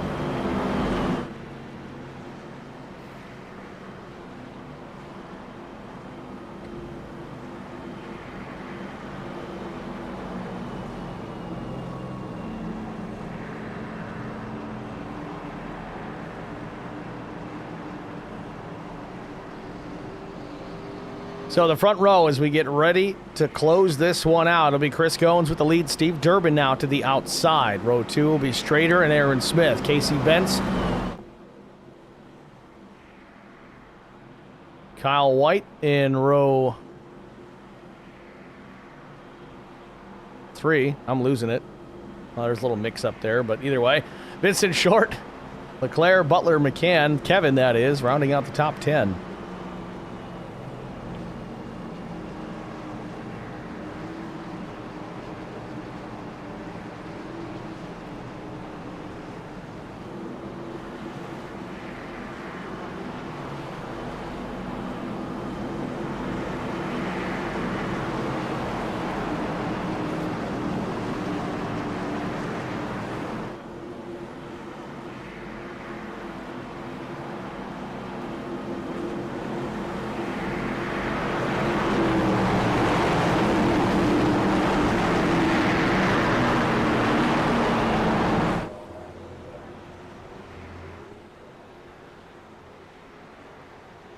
Do we get this settled in the next 3 laps? Pace car is going to come to pit lane. Barney with the green in hand. Let's find out. Chris Goins fires off.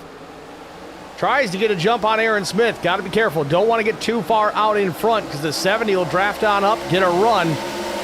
I think Goins is too far away. Have to throw a block here or deal with the bumper off the 70. There it is.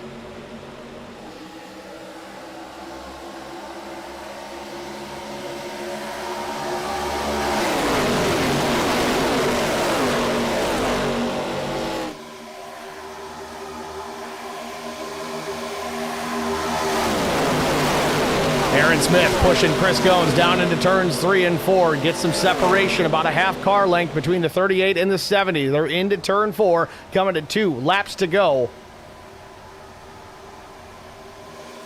Oh, Smith jumps to the outside, coming to the stripe. Smith will lead the lap, but can he get clear? He doesn't have any help behind him, but here comes the 99 of Durbin. Durbin now is going to jump out, going to shuffle Aaron Smith to the middle. Everybody knows how quick the 70 is. They don't want to help him. He's going to go from the race lead back to about 10th, now 12th, now 13th, now 14th. Lap and a half remains here at Daytona. Do they get back to the white? Contact with Durbin.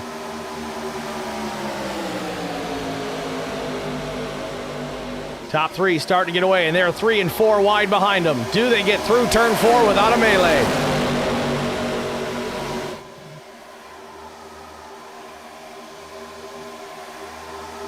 Back to the stripe. White flag in the air. Final lap from Daytona.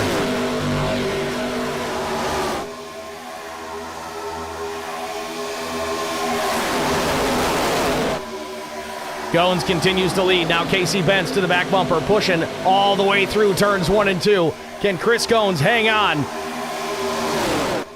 Vincent Short in P3. Got to pay attention to the 55. He's a teammate of Chris Goins, but will he abandon him if the opportunity presents itself for a win?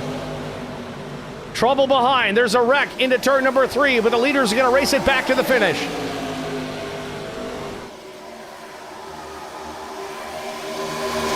Move to the outside. Bentz goes for the race lead in the win here at Daytona. He's way up top. No help. Vincent Short goes with him. Coming to the line, Bentz wins it at Daytona. Short will come home second, Goins third, Kyle Pendergraft fourth, Joshua Mears in fifth. What a finish. Last lap pass coming to the line. That may have been the only lap of the race the 27 led, but it's the one that mattered.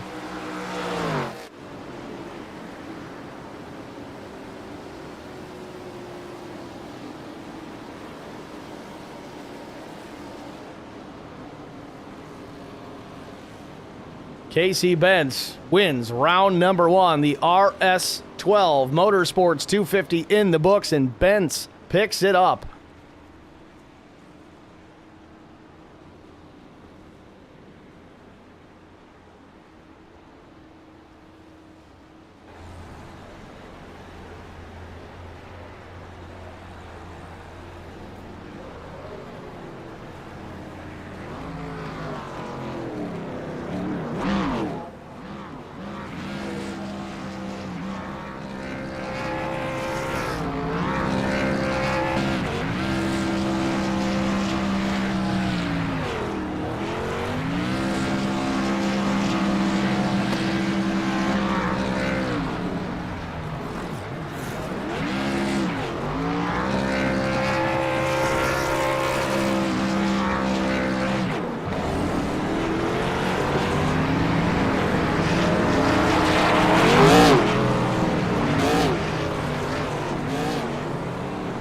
Big time celebration here at start finish. Casey Bentz picking up the win from the 16th place starting position.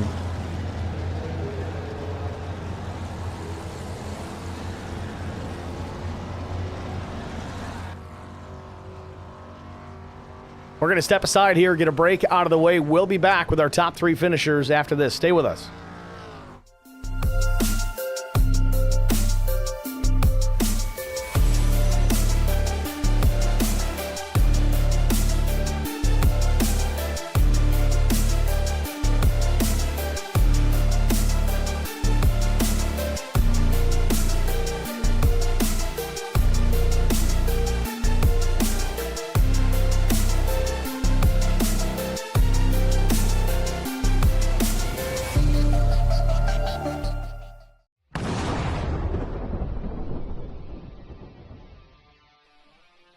Spartan Transportation and Spartan Logistic Management is your one source for all your shipping needs.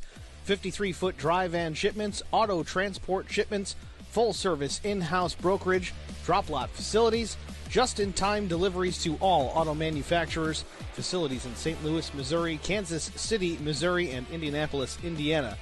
Spartan Logistics LLC, proud sponsor of the IROC Series, Kyle Steffens UMP Modified and Silver Crown Driver, and Gordy Gundaker, World of Outlaws Late Model. Visit us at spartan-logistics.net or find us on Facebook.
Need insurance coverage that's built for speed?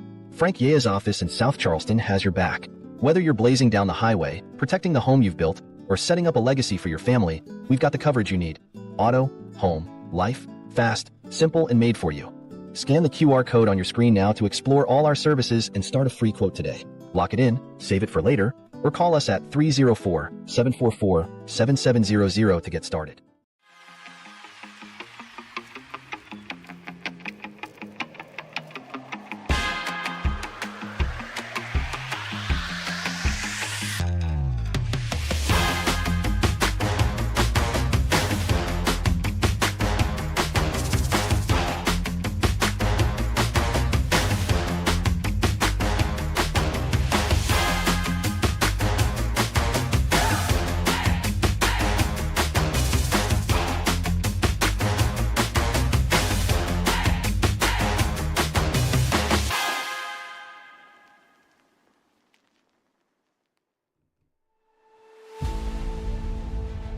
Back at Daytona International Speedway, Casey Benz picking up the win here, race number 1, the RS12 Motorsports 250. Let's get a word with the driver of the number 27 machine.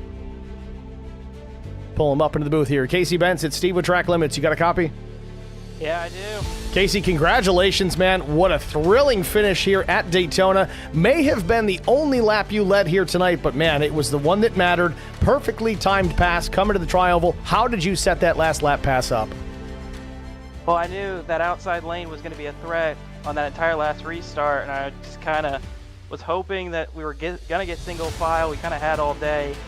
And then I just kind of knew I had to back it off going into 3 and then just hope he didn't block it all the way to the fence coming out of 4. It was kind of a twofold move in strategy there. You guys were able to shuffle out the 70 of Aaron Smith. He's always a threat no matter where we run. He was a lap down earlier, but found himself in the top 3 in the closing laps. You guys shuffled him to the middle, got him out of the equation, and really set you up for the opportunity to make that pass. Was there any doubt in your mind you were going to make it to the line first?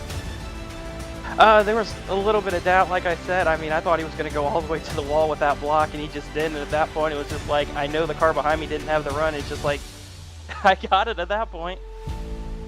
Well, thrilling finish for sure. Great way to start the season. The best points days are the ones where you finish first. So we look forward now to Rockingham Speedway next week, race number 2. How do you prepare yourself for that racetrack? Again, old school racing at Rockingham. Yeah, I'm not exactly the greatest driver at Rockingham. I'll definitely admit that. Really different just kind of style in general. I think I've got maybe one win in iRacing total on that racetrack, and it was in the next gen, and it was by pure luck. So hopefully we get a little bit of luck next week, and it ends up kind of being the same deal. Playing with house money to start things off, though. Certainly looking forward to Rockingham. Congratulations again on the win here at Daytona. Who do you want to thank? I just want to thank my teammates. Cleeks were with me pretty much all day. We kind of got shuffled there a couple times in the wrecks, and then I want to thank my best friend, who's unfortunately not with us. He did unfortunately take his life a few years ago. I've kind of always wanted to get a win in a series like this for him, so this one's for you, buddy. Andrew, we miss you. Very good, Casey. Thanks for talking to us, man. Good luck next week. Yeah, thank you. Casey Bentz, your race winner here at Daytona. Next, we're going to talk to the 55 of Vincent Short. We'll pull him up into the booth as well. Talk to our runner-up. We talked about Vince early in this race. Didn't have a great starting position back in 17th, but he was going to be a threat. We knew that from the very beginning. Just came up one short. Vince, it's Steve in the booth. You got me? I got you, Steve. Hey, buddy. Long time no hear. Yeah, it's been a while, bud. Congratulations. Still, more things change and more they stay the same. A second-place finish. Had an opportunity for a win here at Daytona. Walk us through your closing laps. We thought you might stick with the 38 of Chris Goins, but when the opportunity presented, you went with the race winner, Casey Bentz, and you picked up a spot in the meantime. Yeah, when we were coming up, my teammate Brett had run with me. We were just pushing to hold the bottom line until we come around that last turn, and then they made their moves a little early, so it made it a little easier for me. When we was coming off turn 3 and 4, Kyle tapped me in the rear a little bit, so it knocked me loose. So I had to make up the gap again, and then when them two split, it actually caused the bubble for me to get a run on them. I thought I had Casey too there at the end. Well, second place, still not too shabby. I know it's one you probably want back, maybe to try and get that race win, but next week is another opportunity coming up at the ROC. Rockingham Speedway, and these ARCA cars should be a fun one. How do you prepare for Rockingham? Well, if I ever finished one. No, that track's actually pretty fun in these cars if you can get a kind of a handle on them. It's patience, a lot of patience at that track. I'm just going to bide my time with as large a field as we have.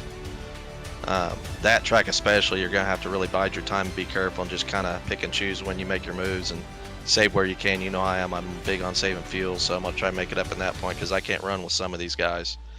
Fortunately, this is one of the tracks I'm the strongest at. Qualifying, I kind of second guessed myself. I went for the first lap instead of the second because this car tends to do that. But then it bit me, so I kind of laid back and just waited for guys to pick each other off. Well, either way, a second-place finish, certainly a great way to start the season. Congratulations at that, man. Who do you want to thank before we let you go? First, IROC Challenge Series for letting me come back. It's been a few years, so it's kind of nice to race with these guys again. Chris Wally and his group for putting this up. You guys at Track Limits Network, my teammates Brett and Matt. Matt didn't have as real good of luck tonight, but Brett hung with me tonight. We actually got halfway decent finishes, so hopefully that carries on for the rest of the season. Thank my wife, Nikki, obviously, my pillar, my grandkids, Kira, Raylin, and Amari, and of course you, Steve. All right, Vince, man, thanks for the kind words. Good luck next week at the ROC. Thanks, brother. You too. Vincent Short, your runner-up here at Daytona. We're going to try and get a word with Chris Goins, but it looks like he doesn't have permission to speak in this channel. I'll pull him up and see. We're going to give it a shot. Chris Goins, it's Steve in the booth. You got us? Yeah, Steve, can you hear me? We got him loud and clear. All right, so that's good. Chris Goins, third-place finish. Looked like you had this thing sewed up. Out of turn 4, you had the lead, but you lost 2 spots coming to the stripe. Surprise move out of Casey Bentz, timed perfectly. Was there anything short of wrecking the 27 that you could have done differently to prevent that? No, not really. I mean, being the lead car in the last lap at a super speedway, I mean, you know that you're going to have to try and throw a block, to maintain that position. When I saw Casey make the move, I went up there, but he just had such a run with Vince pushing him that I knew if I threw that block that I wanted to throw, then we were all going around, and most likely none of the 3 of us would finish where we finished. So, at the end of the day, first race of the season, we got to get it rolling in a good way, get some momentum going for the rest of the season. Hopefully, kind of maintain that throughout. So, just wanted to bring it home clean. Unfortunately, we did lose those 2 spots. I saw Vince back there. I thought, maybe just for a second, I'd had a little bit of hope of somebody, maybe he's pushing me. But, last lap, even teammates, I'd probably do the same. So I wouldn't necessarily count anybody as a friend on the last lap. So, But no, congratulations to Casey and Vince for getting up there, and see if we can keep the momentum going. Plenty of cars tonight ended up on the wrecker, so you bring this thing home with all the fenders on it and a third-place finish. That's certainly better than getting towed back to the garage area. Looking forward now to Rockingham next week. Certainly, you do very well on places like Daytona, these bigger racetracks, but what's your performance like on a track like Rockingham, though it is very unique?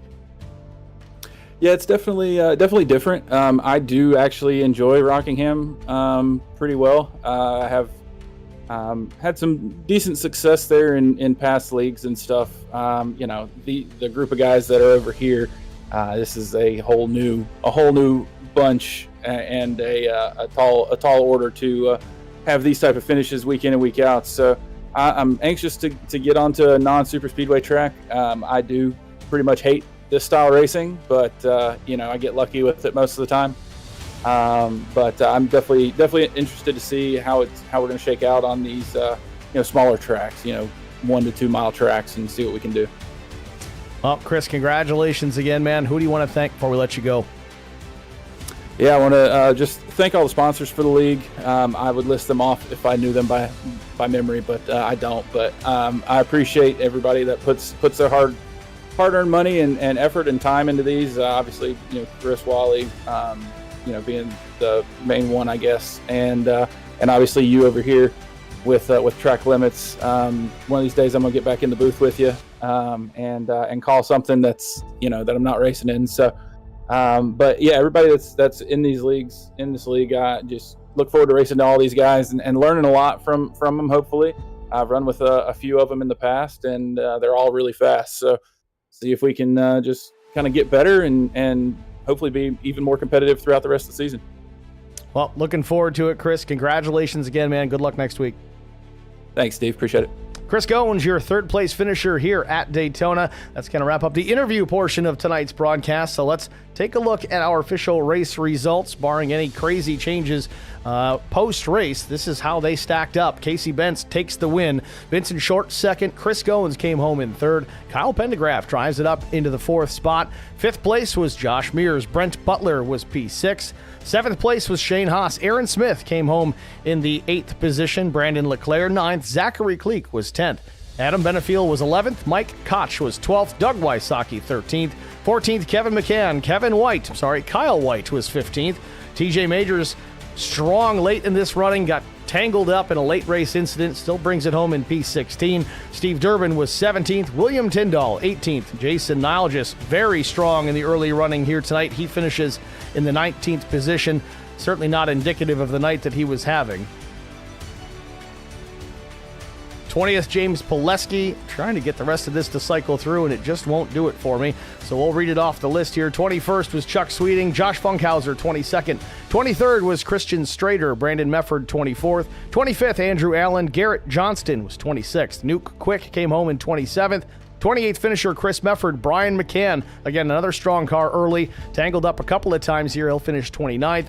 30th, Evan Janik. Todd Cleek was 31st. Peter Ruzick was 32nd. Larry Bruner, 33rd. Matthew Mormond was 34th. 35th, Tim Schofield. Lilith Peters in the 1 finishes 36th. Chris Wally, 37th. 38th was Philip Chartier. Hopefully I'm saying it right. Someone correct me if I'm not. 39th, Adam Pettit. Again, another driver was strong up front, early running tonight. Caught up in a couple of incidents here. He finishes deep in the field. Matt Kopp was 40th. Brett Rinn was 41st. And last but not least, the number 35 of Kyle Hardy finishes 42nd here tonight. It's going to do it for us here at Track Limits Network. Thank you guys all for tuning in. Of course, I want to thank the sponsors we presented again, jumping on board partners this season in the IROC Challenge Series: RS12 Motorsports, Coles County Speedway, R&R Racewear, AEC, Sparkle and Shine Mobile Detailing, 3 Wide with DJG, Charity Motorsports, Supreme 3D Printing, Spartan Transportation, Premier Racing Setups, and Care for Kids.